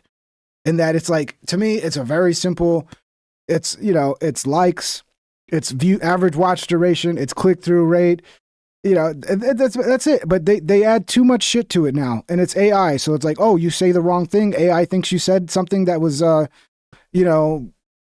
advertiser friendly, or who knows what that's the thing. We don't know. We don't know what these algorithms are doing behind the scenes to decide who we're going to push and who we're not going to push. And it doesn't really seem to be doing a good job of that. It doesn't. And it doesn't make sense 90% of the time. And then you end up like with people who just figure out how to game the system, and they get fucking tons of views, and they're just gaming the algorithm. But yeah, I think that needs to be a fucking huge talking point. I mean, of both sides, the left and the right, of like, we need to regulate these algorithms because we need to make sure the marketplace of ideas is truly a free marketplace of ideas where the best ideas rise to the top. Even though sometimes they might not be the best, they might just be popular or whatever, but it's a true representation of the people and what the people's interests are and what the people are wanting to see and engage in, and not just what the fucking powers that be, the people that run the social media platform, or for God help us, the government wants us to see. Like, we have to regulate it. We have to. We can't trust that these people are not going to fucking play weird little games. They always do. Hollywood did, agents did. You know, they always fucking gamed the system. And yeah, I don't want to live in that world where everything's just fucking artificial and fake. I think we have to have conversations, even conversation we don't want to hear, or even conversations we think may be disgusting, and listen, and then people will make up their own minds, and they'll sort of, you know, the way I look at it, you kind of vote with your wallet. You walk away from that, and you figure it out on your own. I'm just deeply concerned that if there's a guy who says women want to be raped. J-Boss, how can algorithms not be regulated because they cannot be verified? The algorithm, anybody can go. If you can have access to the back end, you can go in and see what the algorithm's doing. You can see all the equations it's using to figure out, okay, blah, blah, blah, blah. And it should be simple. The algorithm should be simple. It should be just like a simple set of metrics that it analyzes to decide, is this performing good or is it not performing well? Does the audience like this? Does the audience not like this? It's not that complicated, bro. What do you mean there's no way to verify that? I disagree. And somebody does not say, this is not who we are as a party. This is not conservatism. We find him repulsive. You don't get it, J-Boss. How old are you, J-Boss? How old are you? I don't think you understand. I don't think you understand the modern algorithms in the internet. I'm telling you. Yeah, but I also think sometimes even acknowledging what you do, if you're going to acknowledge every person that says something ridiculous, all of a sudden you're just making them bigger. Again, people who say that it's like, I'm affecting your free speech because I'm not letting you comment on my channel. By the way, you're commenting, retard. You're there. Everybody can see your comment, so no one's banned you. But my fucking platform, my space on the internet is not a free speech space. I can let you come in and talk, or I can say, I don't really like you, get the fuck out. And I can do that same way I can do that in my own home. So you're a retard who doesn't understand the basics of things, like the very fucking simple basics of things. Can I not read a retard's comment? The yellowness Rhett, I think his camera is broken or something, man. No, because I lost power last night. I think maybe this thing, it might be this, the brightness on. Reset my fucking. I don't know. Yeah, the setting. I lost power for like 2 hours last night, so it reset my camera light settings. So I don't know, dude. Is it less yellow now? Is that better? Fuck's sake, you guys catch on to every little detail, dude. Every little detail. In a way. Sometimes you just gotta let the idiocy just go out there in the ether, and you can't respond to everything, right? Because it just becomes like clickbait troll worthy. Yeah, Bob. Bobreen 1108 super chatted $2. You also can't block a bunch of crap on YouTube. Yeah, you should be able to block anything you don't want, any accounts you don't want to watch. But I've seen myself, like when you get shit that just the algorithm is force feeding it into your homepage, and then you're like, you click the 3 dots and do not recommend this, and then you refresh and it's still there. Google's, they're getting a lot of bugs on this on YouTube now. Like I've noticed as well.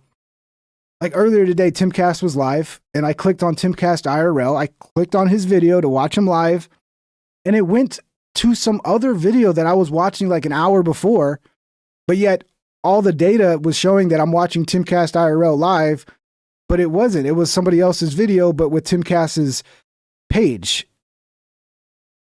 Dude, they're getting so cheap. I guarantee you, they don't want to hire anybody, and it's all just let the AI do everything. Stuff, and everyone starts doing it. And everyone then starts taking the own bait, and and that's sort of what I was alluding to earlier with like some of the stuff going on right now. It's like everyone's just trying to like out radicalize themselves for. J-Boss, when did I talk about automobile brands? And I'm talking about fucking algorithms for social media, and they should be transparent. Okay, simple, transparent. Everybody should know how the algorithm works. It shouldn't be some black box that nobody has access to. Are people going to game the system? Yeah, okay, so we'll just have no rules then. People are going to game the system, so no rules. I don't know, man. Mr. Cody, man, it's a feature, not a bug. Google has been manipulating what it feeds you for decades. Yes, Mr. Cody, man, I agree 100%. 100%. When Trump came around, there was kind of a natural algorithm before Trump that, you know, we saw it. We saw like a lot of shit that would never go viral anymore. You know, the Franks, the fucking PewDiePies, you know, like these are people that they kind of naturally blew up. Okay.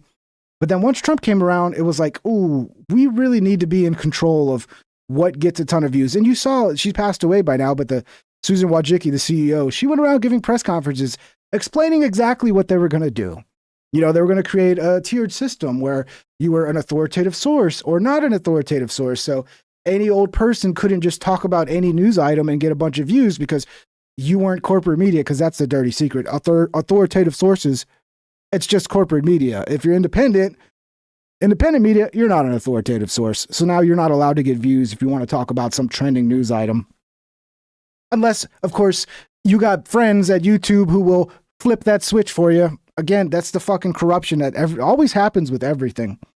Clicks and this, and it's it's a bit nuts. And I don't think we do that as well at the left. The left sort of has their talking points, and they generally speaking stick to them, even if I disagree with them vehemently. We're a little different in that we are a lot more open. We do have a lot more different. Okay, boss, what's your solution to the problem then? Just let companies make whatever fucked up algorithm they want. Let Google just basically be the decider as to who has success on their platform and who doesn't, as opposed to it being a fair competitive market where the best rise to the top. No, let's just let Google decide. What's your solution? I'm presenting a solution. You're telling me my solution will never work and is stupid. What is your solution? Viewpoints. We don't just say, okay, well, the party says this, so we're going to go with this. We still have that discourse, we have those disagreements, and we move on. And I do think a lot of that fracture that you're talking about is also, I think, a lot of it's just being created to actually try to break up that movement. I don't know that it's as real as it is, but it doesn't matter if millions of people are talking about it online because they think it's real or they think it's coming from a good place, and they think that this is an organic thing that's not a pay-to-play campaign. That is a little scary, and I think people have to wake up to some of that. And you look at Facebook, like the Daily Wire, they released their numbers. Like, you realize the Daily Wire was spending more money for Facebook ads than they were making on their ads, on their videos.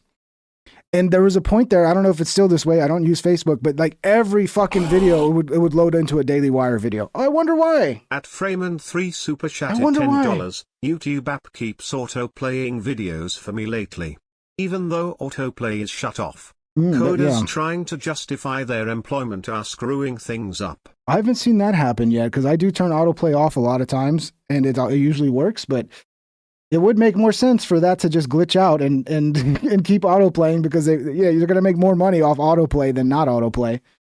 So yeah, the website is just, it's not, I don't know. Again, I think it's that they're not hiring people and they're just using AI and skipping corners. And it's I don't know. It sucks, man. Cause the site used to be so great. If they could just roll back, like when I used to do, when I worked in telecom, I used to script like shit, right? So like I'd go to a site and there'd be a new router or whatever, and I'd roll the script in there, and it's all just console commands and shit, and there was always a command to roll back to like an older setting, right? So if something crashes because you load some new software and it crashes the system, you could then roll it back to the previous state so that you could restore everything, right? If YouTube could just roll back to what it was, say 2015, 2016, most of these problems would be fixed. It was a better product. It was 100% a better product. That's all they'd have to do. Just roll it back to how it functioned in 2016, and you solve the problem. But I agree with Don Jr. here, and I think it's nice that he's not falling for this and he refuses to disavow Nick Fuentes. But you know what's coming next? You're an anti-Semite, Don Jr. You're not devouring anti-Semitism? You're an anti-Semite. See what we got here. Remember this guy we talked about him the other day, Clavicle? Here's a video of him bone smashing. Don't do this at home, boys. This is retarded. But this is what this guy's, looks maxing. This is what it's gotten to the point where you're now smashing the bones in your face so that you can look better. I don't know. I already have strong cheekbones. My cheekbones are strong as fuck, bro. I don't need to do that. That's pussy shit. Just eat some meat, okay? And don't be a pussy. But yeah, that's fun, huh? Isn't that how you guys want to spend your day?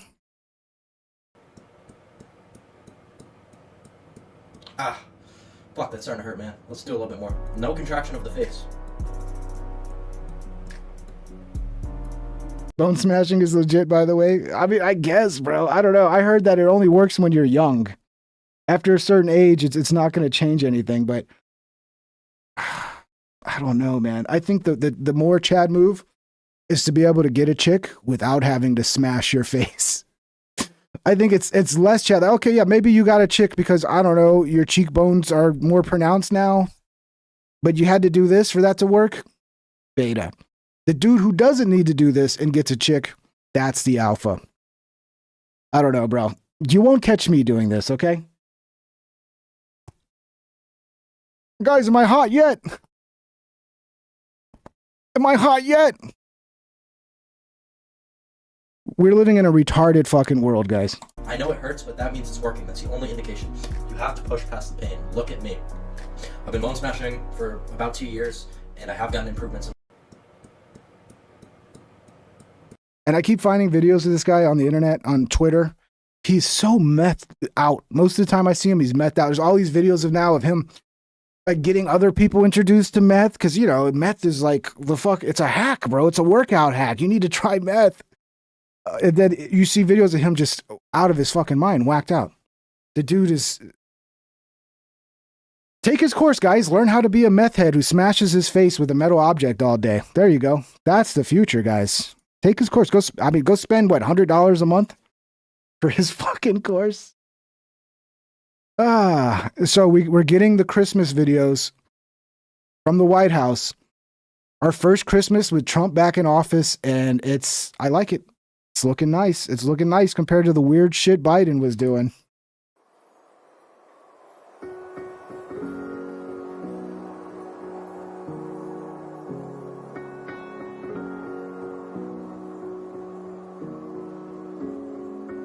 Look at that. Just nice classic fucking Christmas, bro. Yeah, it's a little overkill with the amount of Christmas trees, but it is the White House. A lot of space to fill. But no crazy people running around doing tap dancing, no weird jazz music, just old-fashioned Christmas.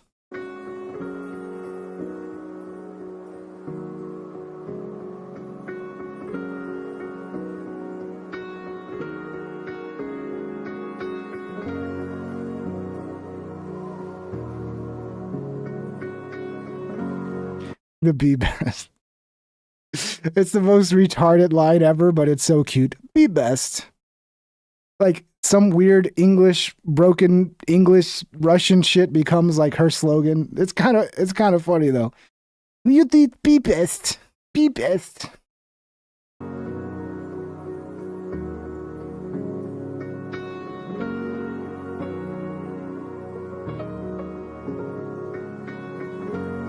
This is a chill Christmas. I would like to hang out in a setup like this for Christmas. This is my kind of Christmas right here.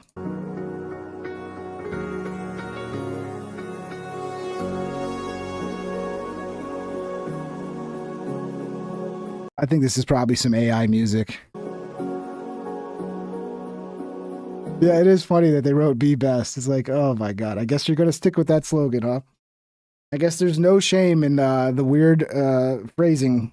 I don't know. I do like Melania, though. She's great.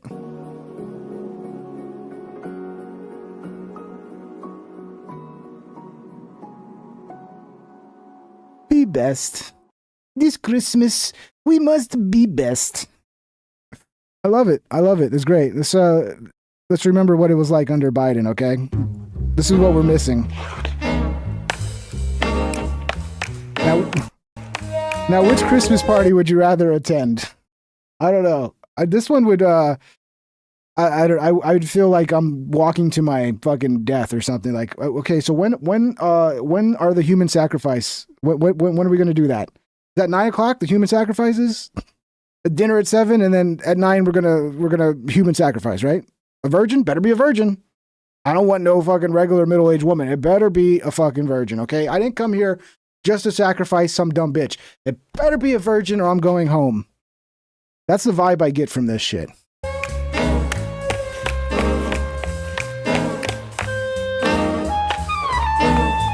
Okay, yeah, just random person. Obviously, that's a woman dressed like a man. With a, what is this supposed to be? It doesn't come across as demonic, does it? No way, right?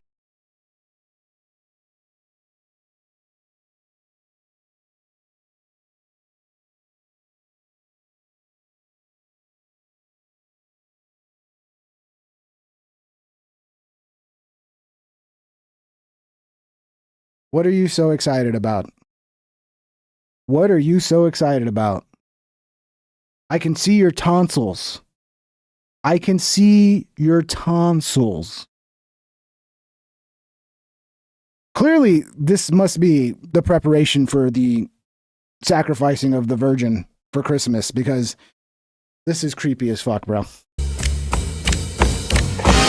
I mean, the music's not bad. I'm not going to hate on the music. It's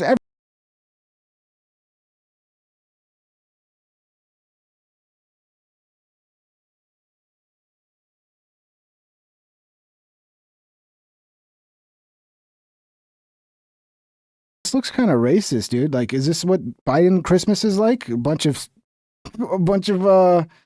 helpers. You know, this looks like some shit from the fucking slave days, bro. This looks like some slave day shit. Wait, when's the white guy in blackface going to come out?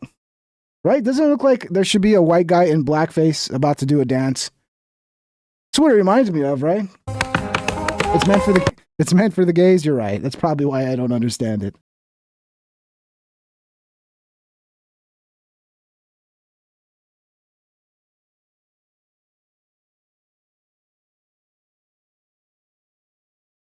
Part isn't bad. They're talented tap dancers. It works with the beat. This is the best part of the whole thing because there is some skill here.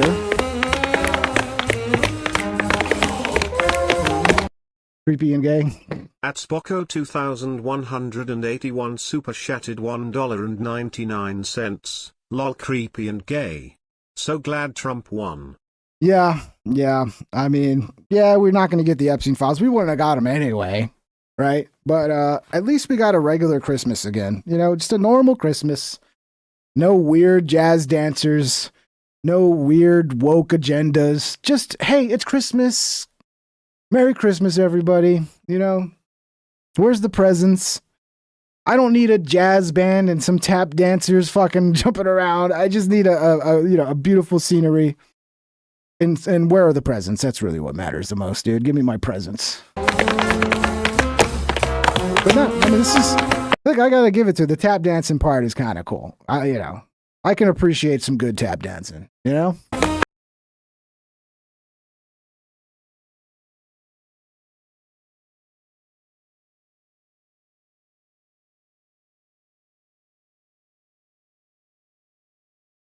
Yes, bro. We got a fucking real life flower here, bro. We got a real life tap dancing flower, bro.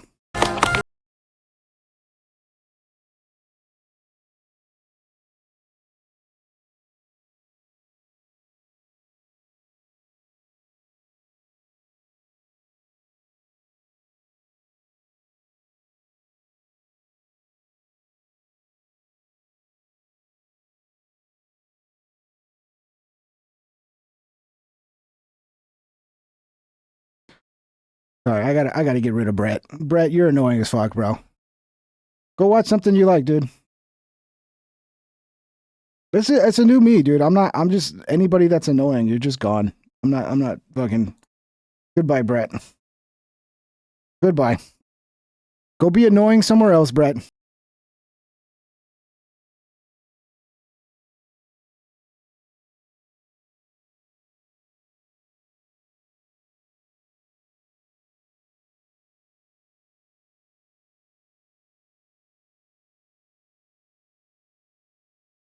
this shit? This is hard to watch. This is torture. Come on, Thomas. You don't enjoy this. This is high art, dude.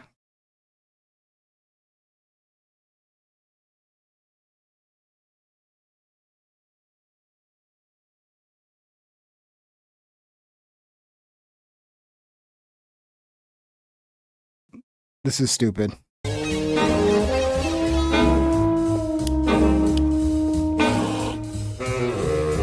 I do miss Biden, guys. At that rabbit I miss him. super chatted $10. Was this after the credits from Monsters Incorporated on VHS? Yeah, they cut it out because everybody hated it. Yeah, I don't know, man. This is I don't know who came up with this idea. I want to see who was the brainchild of this. Was this all Joe Biden? Or were they like, we're going to bring in a Christmas expert who really knows how to Christmas it up. But you know what? We're not going to do like boring other Christmases and just show like all the decorations and the presents. No, we're going to put on a jazz show. People are going to love it. And then they put it out and everybody's like, this is stupid. It looks demonic, if you ask me. Like, what is this? Like Christmas meets fucking Eyes Wide Shut? Like, what's going on here? But yeah, guys, I don't know. You know, I don't know. Maybe some of you might miss Biden out there, you know? Can we normalize sending? Oh, this is weird, okay? This is weird. Is this a normal thing now? Because it was not like this ever in my life when I was a kid. But apparently this might be the trend now. And you guys out there that have kids, if you have kids who stay over, like their friends stay over at your house, or your kid stays over at a friend's house, is this what y'all are doing now? Or is this just another crazy bitch? Can we normalize sending the other family money for play dates? So recently, my daughter had a friend over, and I asked her mom for money, and this is how it went. So after the play date, I texted her mom and I said, thanks for letting Jamie play today. Please help out with your share of the expenses for the play date, totaling $15 via Venmo. Let's do it again sometime. Because I can't keep doing these play dates if it's so expensive. And she said, expenses? And I said, yeah, she used supplies and food while she was here. And this way we can do this more often without a monetary obligation on just one party, right? Makes sense. It's weird because when I was a kid, I had friends over all the fucking time. I was kind of the place. Like people would come, I'd have 3 or 4 friends stay the night and we'd fucking have fun. And we never asked their parents for money. It was like, whatever was in the fridge, you're welcome to eat what you want. We'll order pizza. We'll fucking have plenty of food. We were never like, well, we're going to send a bill to your mother because you got a juice out of the fridge and that juice is 50 cents. So you owe us 50 cents now. No.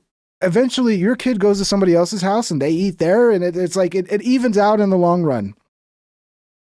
And we're talking, this is $15, bro. You're upset because $15? Is this normal? This lady she's gonna fuck up things for her kids because no one's gonna want to let their kids go over to this weird bitch's house. Now, she didn't say much, but she did say what supplies, and of course I wrote them down.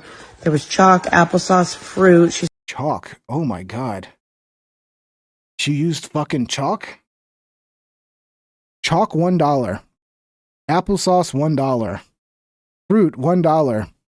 Sat on couch, wear and tear. This has to be a troll, bro. If this lady is not trolling, she needs to seek help right now. Sat on couch, wear and tear, $1. You depreciated the value of our couch, so now you owe us $1. Oh my god. Yeah, and chalk, $1 for chalk, isn't that expensive? How much does fucking chalk cost, bro? She's rounding up. 3 juice boxes, broke an LOL doll, $5.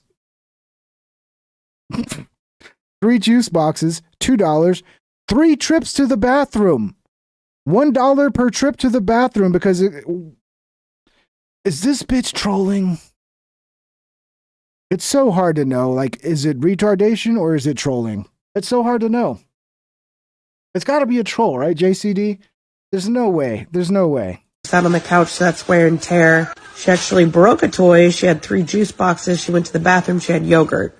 Then she actually sent the money, and I sent her a message thanking her for it, of course. What do? You just like, okay, this bitch is crazy. but it's only $15, and I'll just pay this 15, and then I'll just guarantee I'll just never let my kids go over there again. So if $15 to get this chick out of my life forever, yeah, that's a lowball number. I probably would have paid $100 to never have this happen again. Yeah, no one's letting their kids come over to play with your kids anymore, and that's not good for your kids. That's crazy. Yeah, it's probably a troll, JCD. If it's a troll, it's a good one. Yeah, look, it's either a troll or somebody that's just completely fucking nuts, and there are nuts people out there. Okay, there are people that are nuts out there, so it's possible she could just be nuts. She didn't say anything else, but I said, this will make it easier for us to do more play dates in the future. So there will be no more play dates in the future. I guarantee you. Everybody's going to know probably within a week. That mom's going to gossip and be like, "Do you see what fucking Melissa did? Melissa charged me $15. She charged me $1 every time my kid went to the bathroom. She charged me $1 for wear and tear on the couch because of my little 3-year-old sat on the couch." And then like everybody's like, do not let your kids go over to Melissa. She's just trying to make money. She's trying to monetize her kids' friends. What do you guys think? I think you're nuts or you're trolling. It's a good likelihood it's a troll, guys. Very good likelihood it's a troll. Oh, where we get back to the full screen me. Full screen me. Beautiful me. What's up, everybody? I'm so beautiful. Look how beautiful I am. I'm so beautiful. You wish you were this beautiful. Right. Fun show, guys. What was I? Yeah, you were saying about mods. Who wants to be a mod? If you're a member, I'll add 2 mods, okay? If you're a member and you're responsible with how you use your modding, okay, which means only get rid of people that are continuously being a problem, okay? So somebody who's just literally spamming the same thing over and over. It's okay if they attack me. It's okay if they disagree. But if they're going to sit there just spamming, "Oh, Pink Trip, your face is ugly," and like every 10 seconds, it's just, "Pink Trip, your face is ugly," like that's spam to me. And yeah, so raise your hand if you want to be a mod. 3,662 super chatted $1.99. What's up, Darren? Dystopia is here. Right in front of our faces. Buddha, yeah, I'll make you a mod, Buddha. You're not a member, but you help me with my my Discord, and you do good work over there. So we'll add you as a mod, Buddha. Oh shit, I gotta go over to my YouTube studio. That's the right Buddha, right? That's Buddha from YouTube, not another. I've noticed there's a lot of people call themselves Buddha Priest, but I think that's the Buddha Priest from we'll find out anyway. Can manage block words, can review and remove chat messages. Okay, you're a standard moderator, Buddha. Welcome to the team, Buddha. Anybody else want to be a mod? Raise your hand. I have to recognize you. If I don't recognize you as a regular viewer, sorry. Maybe in the future. And it does help if you are a member, okay? I'll be a mod. El Jefe, of course, you got it, El Jefe. You're one of the biggest supporters of the show. You got it. El Jefe, you are a standard mod as well. Okay, one more. If anybody else wants it, now's the time. JCD, okay, you got it, JCD. You're a mod as well. All right, guys, welcome to the team. We got some mods now, okay? I think you guys understand. I think I've talked about it before, be very light on the moderation, only for people that are just here because they don't enjoy the show and they're just here to cause problems and they're here to troll and they're here to entertain themselves and they don't fucking care about the show, or they're just, especially if they're attacking other, like, one thing that really annoys me, this is one of the things that I'll ban somebody right away, is I'll have like somebody, like a fan of the show, and they'll leave a comment and then like people start attacking my fan. Like that shit pisses me off.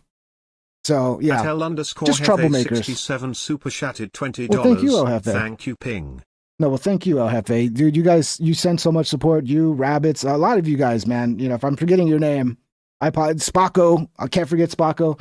You guys that support the show so often and so regular, obviously you can be a mod. Like, you guys are fucking the best, dude. Buddha's is cool, guys. Yeah, Buddha is cool, bro. Buddha's the man. Well, I don't like these green names. It's messing with my OCD. What are you talking about? The members? The members are the green names, Buddhas. The members are the green names. Do you have memberships turned on, Buddhas? I'm surprised you haven't gotten a free membership yet. I wish there was a way I could give memberships for free to people. Yeah, I guess they won't do that because then people will give too many free memberships. I don't know. Mr. Cody, man, El Jefe paid him to work. Still a cool dono. Well, El Jefe pays to support the show, right? Because that's the way these shows, viewer-funded shows. I'm essentially PBS. You get the show for free, but, you know, some people, they enjoy the show. They realize the show's free and that the show makes money from people who send chats and become members. So they support the show if they can afford it. And I wouldn't say he paid for it, but he is a supporter. And, of course, I'm going to give supporters priority. JCD, what's up? Thank you for the 5, JCD. Welcome, Greek. Brian Falconferry. I like that name. Brian Falconferry. Sincloyd. Jay Wynn. Captain Shakespeare. Dude, the names sometimes. You guys are so creative with the names. Thank you for the 5 gifted, JCD. Rabbits, thank you for the 10, brother. Cornelius Malloy. Baked 4111. Wyeth 1023. You buy now. You buy now. You buy now. Get out. That reminds me of like an Indian convenience store. You buy. You know buy. You get out. Sequester people. Jeffrey Ferris. Edmund. Tammy. We got another 10 from El Jefe. We got 10 from Rabbits and another 10 from El Jefe. Yeah, geez, guys. Thank you so much, guys. Appreciate it so much. Thank you. Thank you, guys. You guys, you know, y'all send so much support. It's insane. Really. I really appreciate it, guys. And welcome to all the members. I mean, Mr. Cody, man. Okay. Oh, no, he didn't become a member. It was a joke, and I ended it with a compliment ping. I know, Cody. Sorry if I don't know. Maybe I didn't. Was I reading your message? I don't even remember, Cody. Whatever I did, I apologize. You know, your show should be bigger. Yeah, Ryan, it's, you can only do so much about that, bro. You know, I do watch other people's shows that are bigger than mine, and I go, I don't get it. Why? Why is this show getting so many viewers and this show is boring as fuck? And I'm the most entertaining motherfucker. And look, the show still can get better. Definitely room for improvements with the show. But I think over time it will grow. You know, people say, well, you shouldn't mix content. The problem is that you're mixing. I'm gonna mute the little dings, guys, but you can see everybody that became a member. It's saying it over, which is great. Okay, so I don't got to read the names. I forgot what I was saying. Love when that happens. I love when I forget what I was saying. Oh, just over time, hopefully it'll grow. People say that you shouldn't do live streams and regular videos on a channel, and that's part of why somebody commented that. I've heard it many times before. Davey, you know, my friend Davey told me that as well. It's like, you kill your channel by doing live streams instead of, you can only do one type of content. But then I see people like Matt Morris and many other people who do live streams and regular videos, and they do fine. So I'm just going to do what feels right to me, what I enjoy. You know, the things I can't control, I'm not going to worry too much about them. Because the way I look at it right now, like, it's a small show, but it's still a show. There's still people here, still people who like it. It's fun. People enjoy it. I enjoy doing the show. So I already feel like I kind of made it, you know. I'm not counting my views and going, well, I do sometimes. I count other people's views. And usually when I watch something that sucks and I'm like, dude, what am I doing wrong that this shitty shit does better than my shit? But I shouldn't do that. I shouldn't count views of other people. I should just, the right mindset is just do the show, make it the best show I can, and then hopefully over time it'll grow, and, you know, the shit that's out of my hands will, you know, get better and work in my favor at some point. We'll see, man. We'll see. I don't worry too much about it. It is what it is, you know. Thank you for the 20, whoever that was. It doesn't say the name. It blocks off the name. I gotta make it bigger, I think. Rabbits, thank you again. Another 20 rabbits. Thank you, brother. Thank you. It's got to be big, baby. Yeah, I don't know, man. We'll see over time. We'll see how it goes. I watched this one YouTube video that said the only reason I like dogs is because of racism. Because basically you want a slave pull counter. Let me see if I can figure this out. Okay. The reason why liking dogs is racism is because you're sad that you can't have a slave anymore, and you're replacing your slave with a slave dog. Is that what it is? Is that what it is? Yeah, Rabbits is awesome, El Jefe. He's the best, bro. It's much appreciated, dude. Like I said, Rabbits, El Jefe, Spocko, JCD as well. Like, you guys that regularly support, I can't thank you enough. You know, if you were in San Antonio, I'd have to take you out for dinner sometime or something and give you a blowjob, okay? I wouldn't give you a blowjob, but you know what I'm saying. I owe you guys. Thank you so much. And I'm glad you guys are enjoying the show to that point that you're willing to support. That's the best part. Because then I know, okay, actually people are enjoying the show. You know, it's one thing to watch something for free. A lot of people will, but when you watch something and then you enjoy it so much, you're willing to actually support it with your hard-earned fucking money, which is very hard to come by these days. That tells me that people must be enjoying the show. So again, thank you guys. And sorry about missing the show yesterday. I wanted to do it, but then just shit came up, man. Shit came up, didn't have time to really put together. Like even today, I didn't have as much time as I wanted to put together the show. That's why it was a little short. Kind of fell short of 2 hours, and I'm just filling time in now. But I guess I do need to be more comfortable with just doing more shows without having a huge amount of things to talk about and just shooting the shit. But I'd like to have like an idea of what the show's going to be and kind of, trying to make the show good rather than just like a lot of people, like they'll just do their show like, oh, okay, nothing really to talk about today. So whatever, we'll just make it work. And it's like, it's hard. I probably need to get better at doing that, but it's hard for me to do that because I want to do a good show. I want the show to be good. Pink Trip, can you cross stream to Twitch? I don't think I would last very long on Twitch, bro. I don't know, but everybody I see on Twitch who's anywhere close to me ends up getting banned. I don't know. Maybe is Asmon still on Twitch? Maybe I'm wrong. But the show's so small right now. I don't really want to mix it up. Right? Like I have 160, I think I probably capped out at like 180 concurrent viewers today. And it's like, do I want to like be splitting that up to multiple places? And it's like, no, I'd rather centralize it right now. And then maybe when it gets bigger, I can then split it up. Or when I get banned, which hopefully never happens. I don't know. YouTube's been nice to me so far. Maybe they won't ban me. Spaco, sorry, Spaco, did it play your message, Spaco? Because I muted it because of all the dings from the memberships. Let me replay your message, Spaco, just in case. Thank you, Spaco. At Spocko 2181 super chatted $4.99. If settle for some Tex-Mex, but when in Rome. Yeah, I mean, that'd be something cool, like in the future, if the show gets bigger. I definitely wouldn't mind doing like live shows. Like you see a lot of podcasts do where, you go to some setup, like instead of stand-up, it's a live podcast. And then you do some like special events where you do the podcast live. Or meetups and shit like that. I would love that, to have like a meetup in some city or something. But the show's got to get bigger at that point because, that shit costs money, to put events on like that. And yeah, but if the show got bigger, that's definitely something that would be awesome. Especially in San Antonio. That's my hometown, San Antonio. If I had enough people in this area, we could do a meetup and just pick a restaurant to eat, and just hang out. But yeah, I don't know how many people. I know I have a couple local San Antonio viewers. Anybody who else is who is in like Texas? How many people are in Texas? Raise your hand if you're in Texas. I think I probably have quite a few Texas viewers. Freeman, what's up, brother? At Freeman 3 super chatted $2. You gotta eat lightning and crap thunder ping. Yeah, no Taco Bell, bro. That's Taco Bell. If you want that, you go to Taco Bell. Taco Bell will get you crap and lightning and thunder, bro. But no, we're in San Antonio, so we have the best Tex-Mex in the world. And there is a place that is the greatest Tex-Mex ever that I can't remember the name off the top of my head, but I went there for what was somebody's birthday party, and Jesus Christ, it was so good. So yeah, it'd have to be Tex-Mex, dude. The Tex-Mex in San Antonio is fire. It's so good. You want to interview comedian Earl Skackle?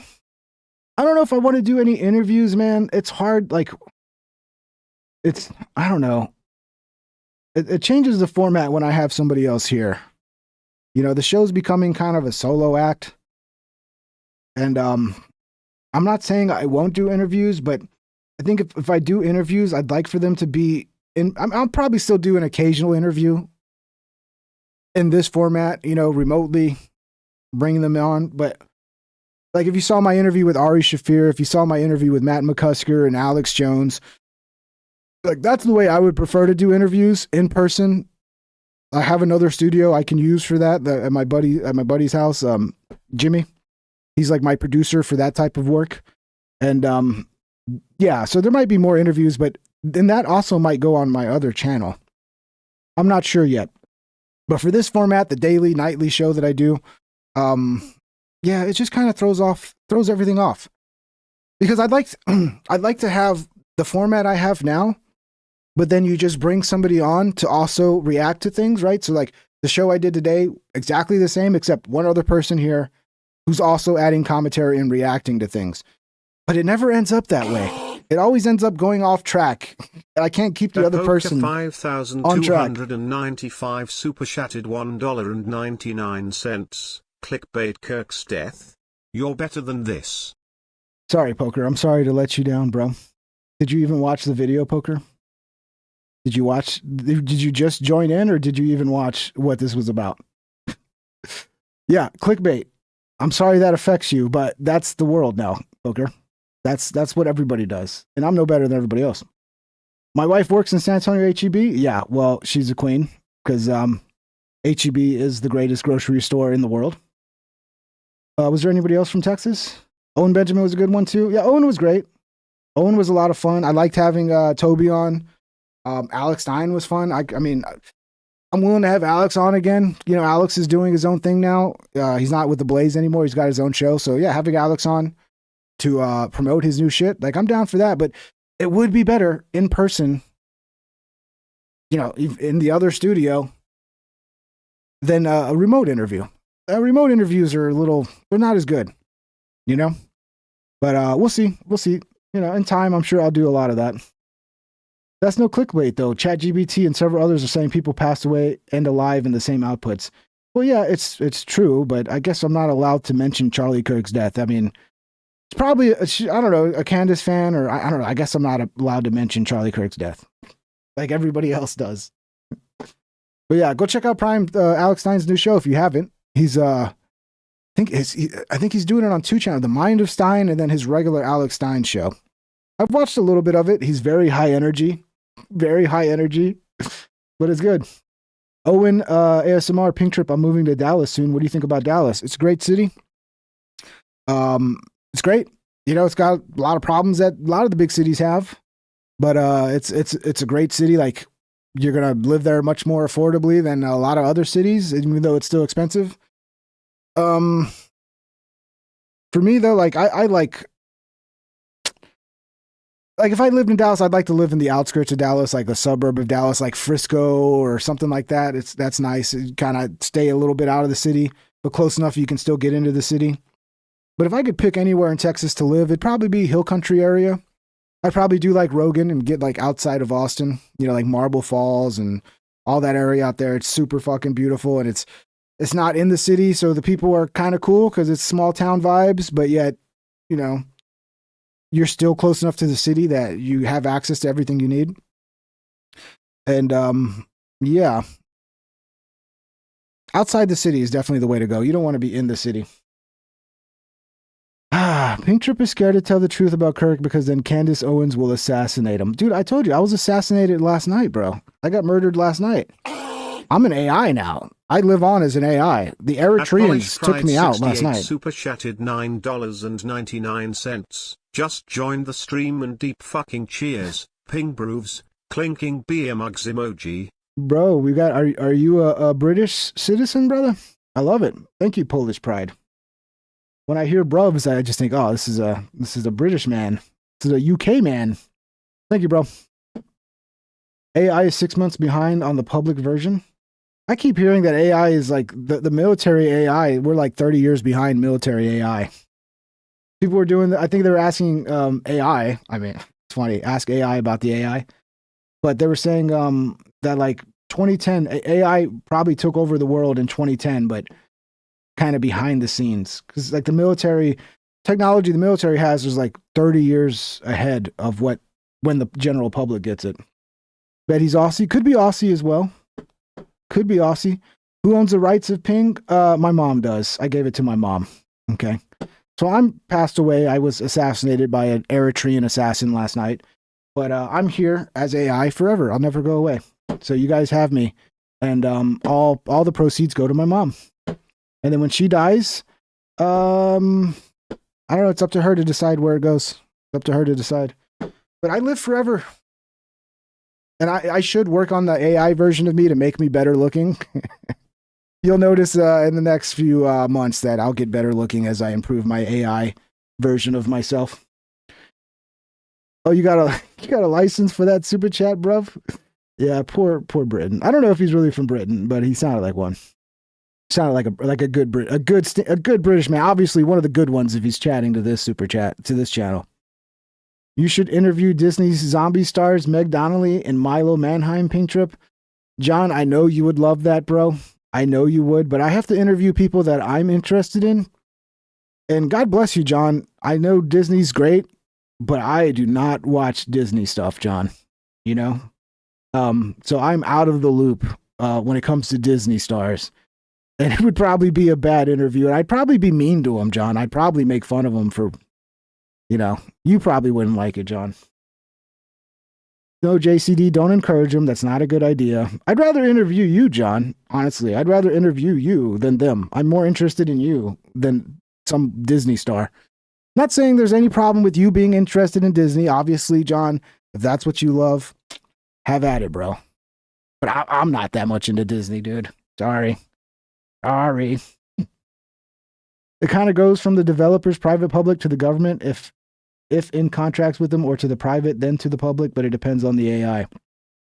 Well, I believe it all starts with, what's the name of the, DARPA, right? It all starts with DARPA does the beginning research, and they do it for military purposes, and they get their hands on all the technology beforehand, and then once the military adopts it and blah, blah, blah, then 20 years later, we finally get it. So, I don't know. 420 Dope Throne. Pink Trip, has anyone ever said you kind of resemble Philip K. Dick when he had a beard?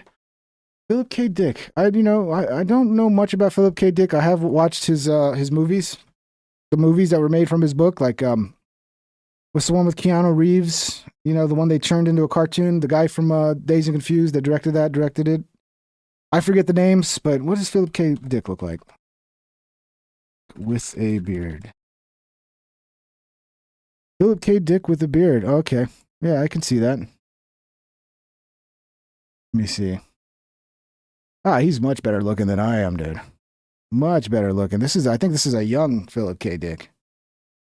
Talking about like this right here.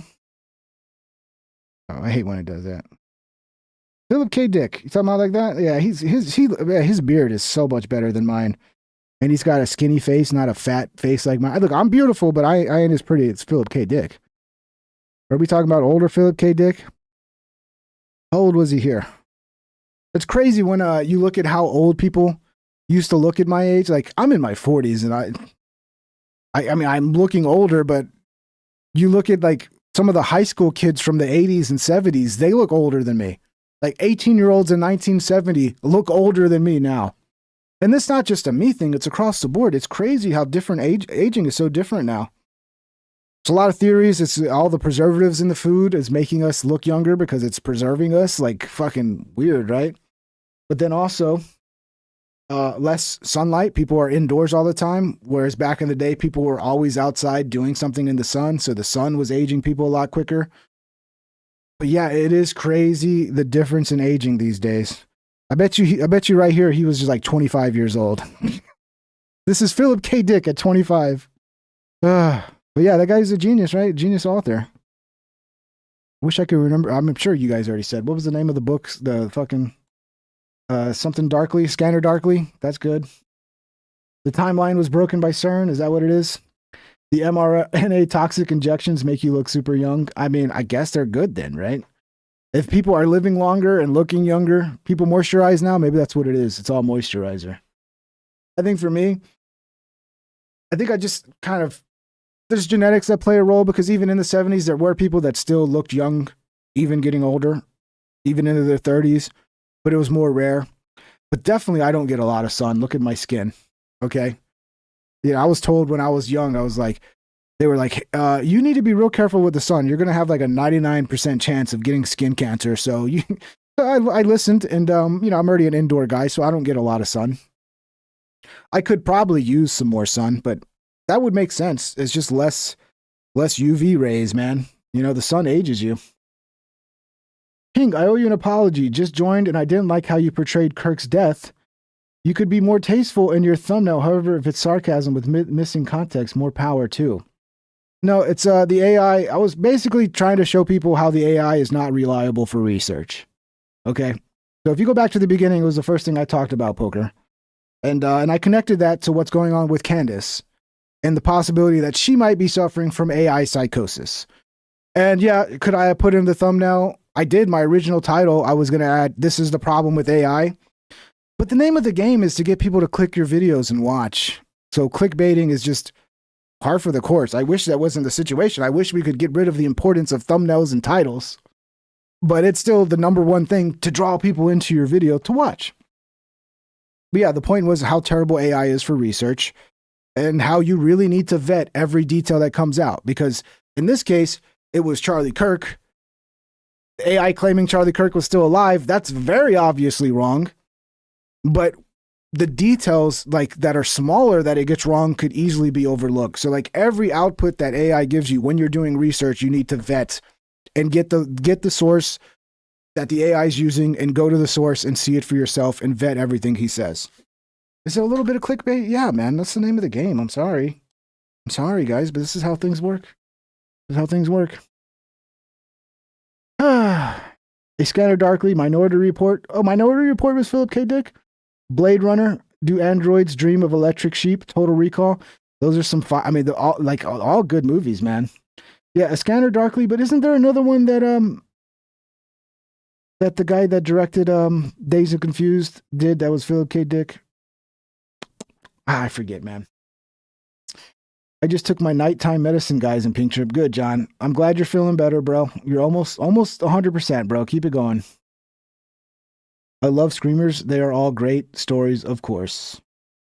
He's definitely alive. AI knows all. Yeah, there's no way he's alive, bro. There's no way he's alive. I mean, we all saw it live. We saw what happened, you know. I'm guessing, you know, it could, in theory, been faked and been this and that, but it's not. It's not. I'm sorry to say, guys, he's gone. Rest in peace, Charlie Kirk. Be nice, you know, life didn't seem to get better with him gone, so it'd be nice if he was still here. I think he was a very important voice, and a very smart guy. He had a very kind of a caring, kind of a godly way of approaching things that I think is needed. You know, there's too much anger and hate back and forth when people on both sides come together. And I think he was good at kind of trying to correct people, but in a loving way, you know? He was great. God bless Charlie Kirk. Charlie is alive. We'll see him in Valhalla. Sloppy stage psyop. That's the new thing, right? Because old Cash Patel said he'll see him in Valhalla, which I thought was pretty fucking cringe. Valhalla? What are we doing, dude? Heaven, bro. It's called heaven. Okay? You're in America. This is a Christian country. We're not Vikings or whatever weird fucking society believed in Valhalla, dude. Yeah, I do. To say I believe the official story is a little incorrect, Colt C. What I've said, and I've said it 100 times, is that we don't have the full story. You realize there's so much evidence that they're sitting on that we don't have. You know, it's not their priority to release everything because Candace Owens is making a big stink. So when the court case happens and we get everything the state has that they're using as evidence, then we'll have more of a picture to make an informed decision. Okay? So that's what I'm waiting on. I'm waiting to get the whole story, which we don't have. We don't have every piece of evidence. There's so much we don't. There might even be footage that they have of Charlie, of the dude on the roof firing the fucking gun. We don't know. Because it's not in their interest to release all of that. Because when it comes to trials in court, you don't want to spoil things. You have to be able to get a jury that's not been spoiled, that hasn't already seen all the evidence on the internet and all that. So there's a bigger picture to this. And I think the right thing to do right now is to let things play out.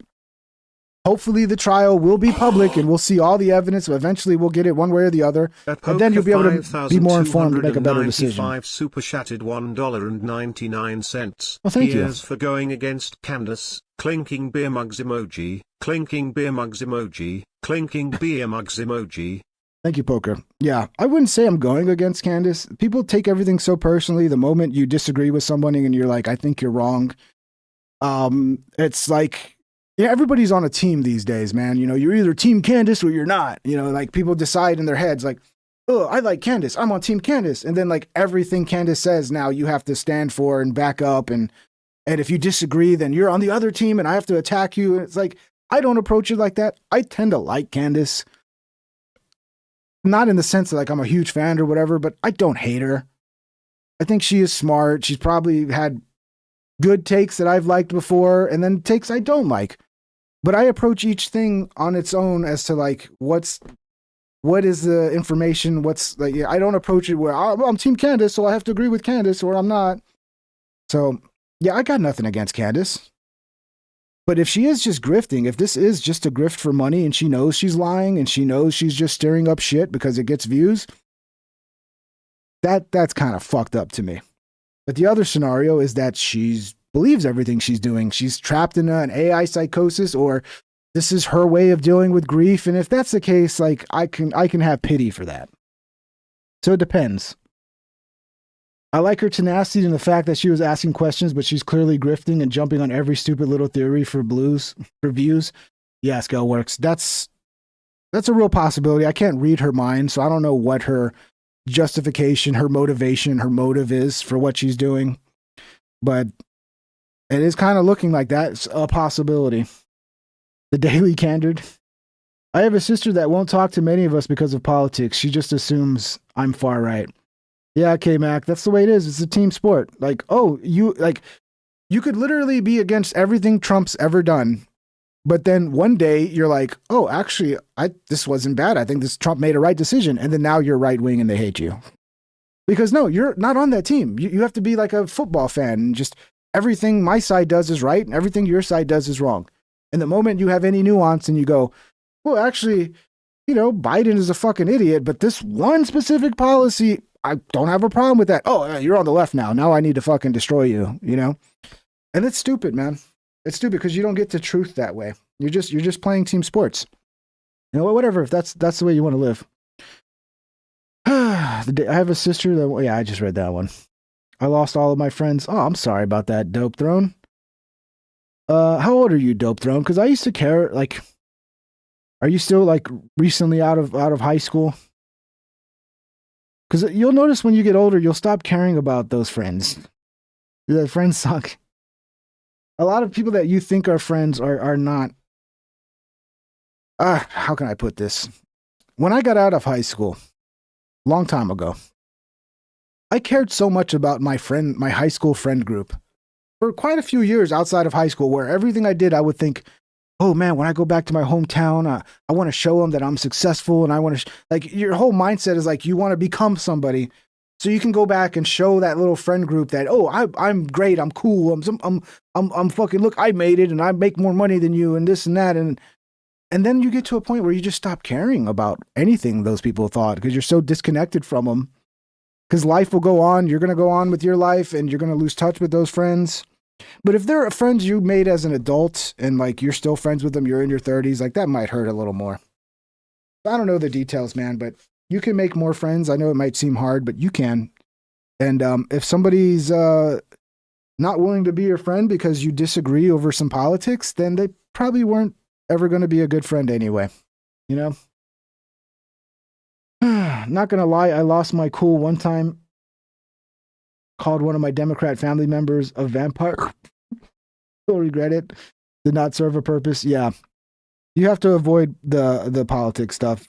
If you can't talk about it and keep your calm and let somebody else have the last word and just change the subject and you get upset and it's okay. Like that's the way you are. I get it. A lot of people are that way, but it's better to just not get into those debates, And I'm not one to talk because my family get-togethers, everybody's a Trump supporter. We used to have problems when it was Obama time, when Obama was president, because a lot of us younger ones, especially early on with Obama, like I didn't want John McCain. I definitely didn't want Hillary Clinton. So I was like, Obama don't seem that bad. And this was early on because Obama, his campaign was much different than the Obama that became president, okay? And that's when we fought about politics, but it wasn't that crazy. I remember one time with my uncle. My uncle was a Vietnam vet, and he hated Obama, and he snapped at me about Obama, but he turned out to be fucking right in the long run. All of them telling me that Obama was just a lying piece of shit. They all ended up being right. So, but ever since that, like, everybody's a Trump supporter. So we tend to not get into debates other than like talking shit about the left, which is fun, you know? But yeah, you know what they say about politics and religion? Like, those are not good topics for, you know, work, school, family get-togethers, because they just lead to arguments, you know? Interdimensional vampires using atrazine to turn frogs gay. Prove me wrong. Yeah, that's the topic for my next family get-together, guys. We're going to have dinner. We're going to talk about I mean, my family would love that, though. They'd be like, oh, this is great. This is the greatest fucking family dinner of all time. You got any Alex Jones clips? Let's watch them. Charlie's audience was 89% against the coming war with Iran for Israel, the only obstacle for their megalomaniacal expansionism. It seemed like most people were, bro. It's not surprising at all. Even the biggest, like, Israel supporters, once it came time to where, like, oh, they're really trying to drag us into another war with Iran? Like, even the biggest Israel supporters, not all of them, but most of them were like, yeah, no, sorry, not doing that. So, yeah, it's not surprising at all. You know, even somebody like Charlie, who, you know, called himself a Zionist, even he was like, no, actually, America first, no new wars, you know, we're sticking with that. Did we get involved in Iran after Kirk's death? No, when we bombed their nuclear facilities, Kirk was still alive. And when the push for the regime change, Charlie was also still alive, and the pushback from the MAGA community in America First, when they started trying to kind of lay the groundwork to convince us that regime change in Iran was a good idea, the pushback was so hardcore that it was like kind of forgotten about real quick. Think they will actually release the Epstein files? I don't think so, Poker. I think they're going to keep coming up with excuses. I think they reopened an investigation as soon as the bill passed, the Epstein Transparency Act, they reopened up another investigation. And what does that investigation do? It allows them to say, we can't release these files because there's an ongoing investigation. So we'll see. I hope they do, but I don't think they will.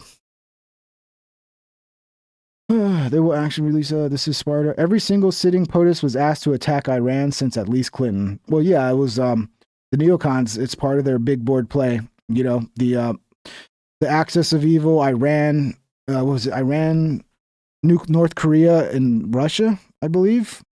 It's been a while, but if you remember, you know, the Bush Cheney days, that this was their plan. It was never just to go into Iraq and Afghanistan. There was a whole huge plan there for us to basically build an empire. And no, thank you. Yeah, let's build an empire while America is crumbling. I mean, let's just do everything Rome did, you know, and just completely copy Rome and completely destroy everything.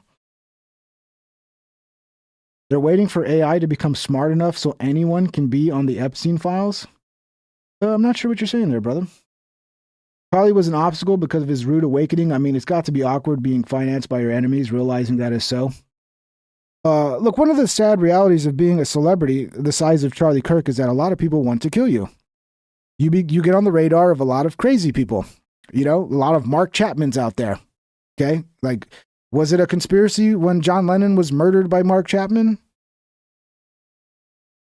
Or was it just a fucking celebrity that was in public when the right crazy person that was suffering a fucking break? I mean, look at the guy who shot Reagan. Like, was that a conspiracy or was that just another crazy person?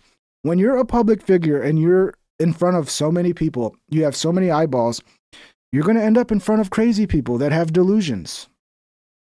And yeah, I mean, look, it's not out of the realm of possibility that it's a John Lennon type situation, that somebody just had the opportunity and they took advantage. Is it also possible there's a deep fucking conspiracy behind it all? Yeah, that's also possible as well, but I'm not going to claim to know. I'm not going to claim to have all the answers on that. So I'm not throwing out any possibilities at this point. Lennon attracted a lot of crazies. Dude, being famous, especially that level of fame. I mean, there was a country singer. I think she was on American Idol. She wasn't even that famous, and some crazy fan shot her at like a signing or something like that. And she wasn't even nowhere near the level of the fucking Beatles, who were like the biggest thing in the world for a long time. Like, it's dangerous to be in the public spotlight. That's why a lot of these people have security. They don't, and one thing for sure, security dropped the ball at UVU. Security dropped the ball, just like they dropped the ball in Pennsylvania with Trump. It does make you wonder, how do you make such simple mistakes? Pink had never heard of MK Ultra before. And I'm not saying that's also not possible, Colt C. Both things are possible, Colt C. Do you not believe that there are crazy people out there that will just murder a famous person because they're crazy? Or is it always a conspiracy, the government, MK Ultra? Both things are possible. And to act like for sure it's one or the other right now, I don't know how you could know that. Because none of it makes sense. 30-6 is like, okay, we'll see. Again, next month, January, the trial is going to be starting. I pray to God it's going to be fucking cameras are going to be in the courtroom, and we're going to get an O.J. Simpson style trial, and we're going to see everything play out, and people can form their own opinions. And at that point, I'll feel more comfortable diving into this shit when I have all of the evidence. Okay? Because we don't have it. There could be things that the fucking state of Utah is sitting on right now that are going to make Candace look so fucking retarded. Like when if the state of Utah has evidence that's beyond a shadow of a doubt that they're just sitting on right now because they have no need to release it. It's not their duty to release it to the public right now. Their duty is to put on a trial and actually get a conviction. That's what they're more worried about. We'll see. Again, we'll see. I'm very interested to see what happens with this trial. You need me to be in the courtroom, Ping? Are you in Utah? I mean, I wouldn't hurt if you want to report. We can get our own reporter there, dude. You want to do some on the street reporting? It wouldn't hurt. But what I want is cameras. I want an O.J. Simpson style trial where there's going to be cameras in the trial, so we can tune in every day and watch it. We'll be live streaming that shit, watching it live on here. That might be. I mean, January we might. If that shit's going to be publicly televised, that might be most of the content in January. I'll be coming on whenever. I'm going to have to flip my schedule up, but yeah, I'll be coming on. I do want to live stream the trial and watch it live. Would keep in mind that mistakes are fatal. The work isn't for everyone. Okay, I'll do it. Yeah, man, if you want to do some reporting, bro. I mean, I wish I had a budget. I'd send you a mic and a camera. But I think if you have a phone, you can make it work these days, right? Prepare to be disappointed.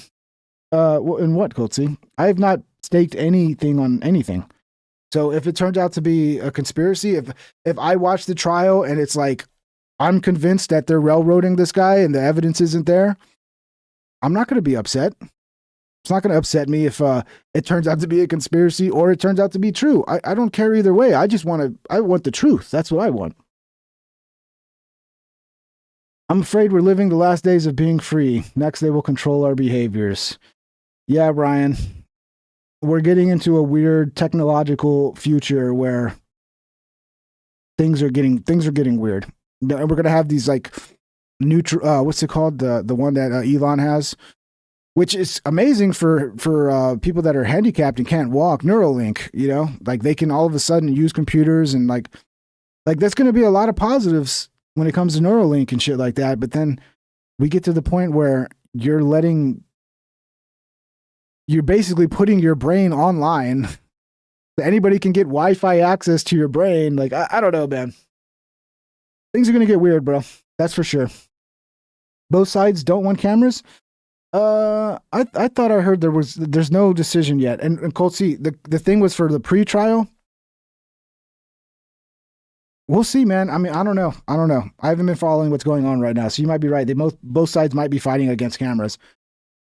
But that's stupid as fuck. And I know Erica Kirk wants cameras, and they should really listen to the victim, Erica Kirk, and give her what she wants, which is cameras, because she understands the bigger picture here.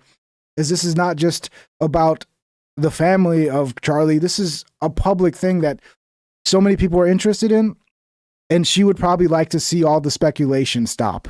I'm sure it would make her happy for people to stop speculating so much and for people just to see for themselves. And yeah, I don't know. We need cameras, bro. If it's possible, they most likely will or have been already. I don't even disagree with much of what you personally said. It's the repetition. I also don't think if anything is true, then nothing is true. There will be victims, but it will correct. Body is rejecting Neuralink. Last checked. Not able to keep them in yet. Not that I would want those devices myself. I remember the original guy who was on Rogan. Like, yeah, there was a point where it rejected it, but I thought he got a new one, and he was doing good now. What's that guy's name? Who's the guy? Ryan something? Let me see. The guy who got the first Neuralink. Nolan Arbaugh. Let me see. Let's see what the latest is on Nolan. You got me curious.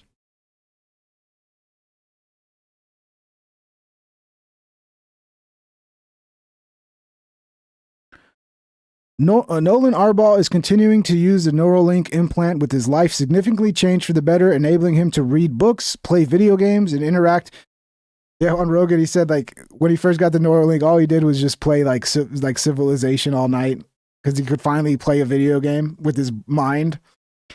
And I felt that because it's like, yeah, I know how fun just staying up all night playing a video game is. And he finally, like, just gets to do that. And I mean, it is fucking great, dude, if you can get people some fucking control over their lives back or ability to do things, even if it's just the ability to surf the internet. Like, somebody who's completely, paralyzed, like, it's just a sad life, man, At Polish Pride 68 Super Chatted $19.99. State of America RN. You are either 1. In the top 10% of boomers sitting on inflated asset prices, 2. Poor enough for Gibbs, 3. See your income cannibalized, dollar go to shit, dreams crushed to support, 1 and 2. Yeah, the reality is we need a economic crash. We need another fucking 2008 or 2001.com crash. We need, it's just overinflated. Everything's ballooned. It's a fucking bubble everywhere you turn. The housing market, it needs to crash. It'll be bad for all these boomers who are sitting on all this fucking wealthy real estate, but it'll be so great for the upcoming generations who cannot afford a house to be able to get the prices down to somewhere reasonable. Obviously, interest rates as well. But yeah, I mean, we really need a fucking crash, dude. We really do. I hate to say it. Thank you for the 20 Polish Pride. You rock, brother. I had a major brain injury, to be clear, missing a good chunk of my brain. Oh, Susano, well, you seem to be doing good, bro. You didn't need it. You're doing fine. Yeah, man. Sorry to hear that, dude. Yeah, probably. Would you have a crash or something, dude? You get in a vehicle wreck? Sorry, man. Sorry to hear that. But you seem to be doing good, man. You know what they say. You got to make the best with what you got, bro. Civil Warski, probably? What are we talking about? Civil Warski? Andrew Worski? Or Andy Worski? Talking about Kino Casino? I like their coverage of the quartering, man. I love it. The Kino Casino is a good guy. They're funny guys. Some say, why not just waste Charlie for real if he was a problem? Yeah, I guess, but too much of a false flag. Rumble has a lot of evidence of people uncovering the false flag production. Yeah, I feel you. Maybe I got to check it out. Oh, curry and beans. I don't think I've ever had curry and beans. Curry is just too much for me, bro. I can't do curry. I cannot do it. I had a really good Indian friend named Ashish growing up. And yeah, I loved him. His family was awesome, but the smell of curry every time I went over, it would give me a headache. It's insane, man. Curry is so strong. The smell is so strong. Don't wish to be getting graphic about it in your chat. Not good for chat health. No, you're good, brother. You're good. Thanks for sharing, man. I appreciate you sharing, Susano. I know you're a regular viewer, bro, and I wish you the best of luck. It's tough, but as they say, you got to do the best with what you got. Fiscally, nah, man, not you. It was me joking. They will put anyone on video doing shit on the island using AI. And yes, I did insult you by calling you naive, although you're blessed to be. I mean, I could be naive. It's possible. Yeah, I mean, AI is going to open up the door to a lot of shit being faked. That's the part where it's like, is video evidence even going to matter in 10 to 20 years? Or sooner, 5 years, or a year from now? Because right now, I think you could still kind of tell it's AI, but once it gets to a point, which I assume it's going to, where it's indistinguishable from actual video that you record on your phone or your camera. I mean, what's that going to mean for video evidence? I don't know. I eat Indian food when I start feeling sick. Seems to kill a cold pretty quick. Okay. I mean, I do like butter chicken. I like butter chicken. I was tempted to go get some Indian food the other night, some garlic naan and some butter chicken. But is curry in butter chicken?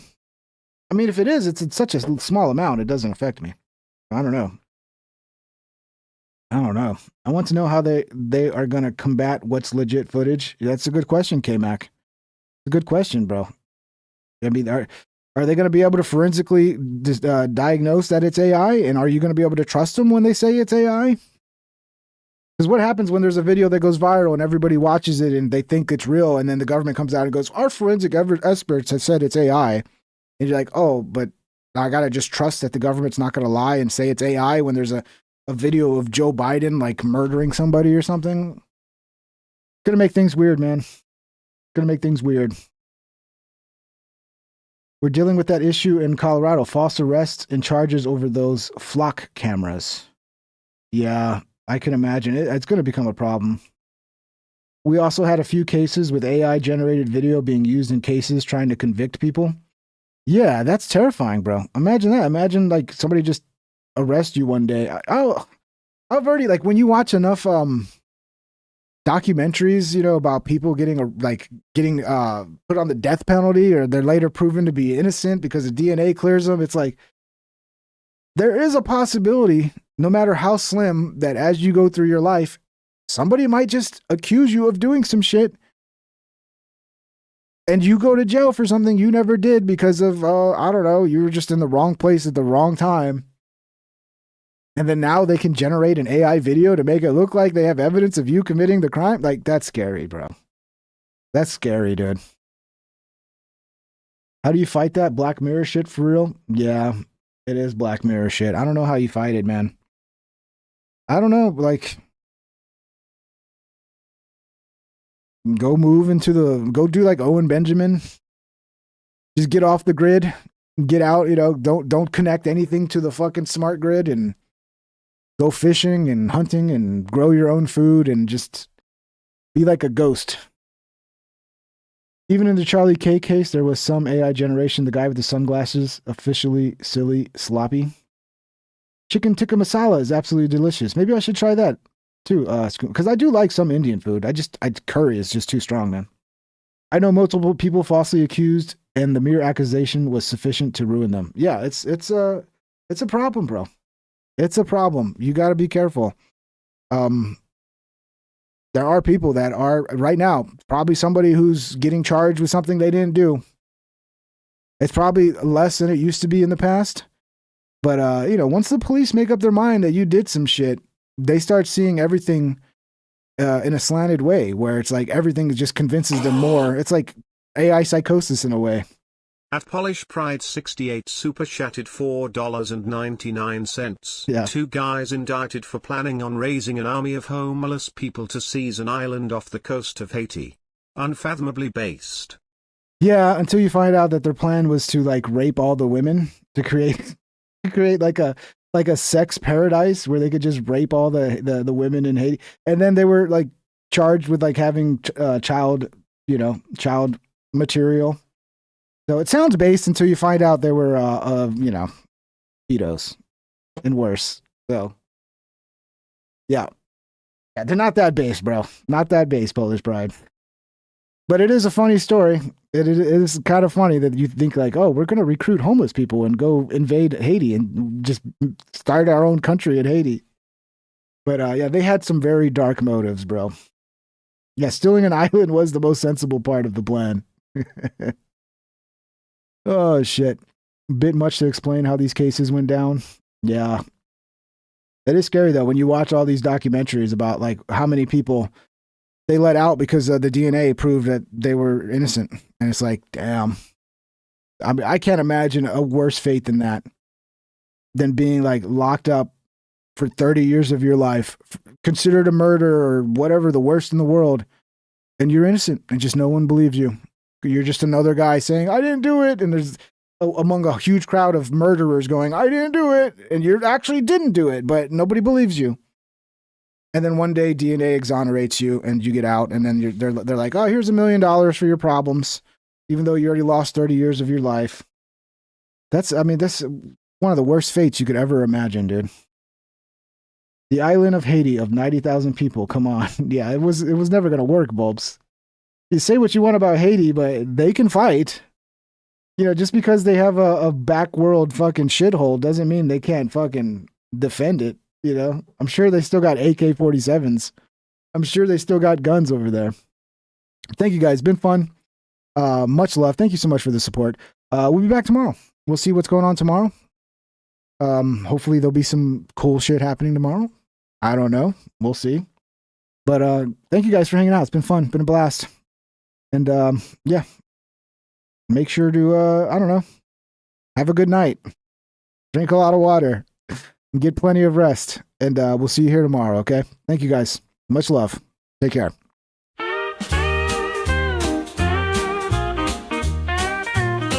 Please subscribe and hit the like and ring that bell if you want notified.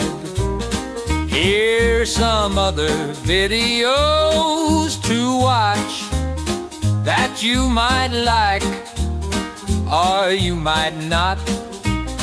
Have a great day, my internet friend. I hope I'll see you once again. Please subscribe and hit the like and ring that bell if you want notified.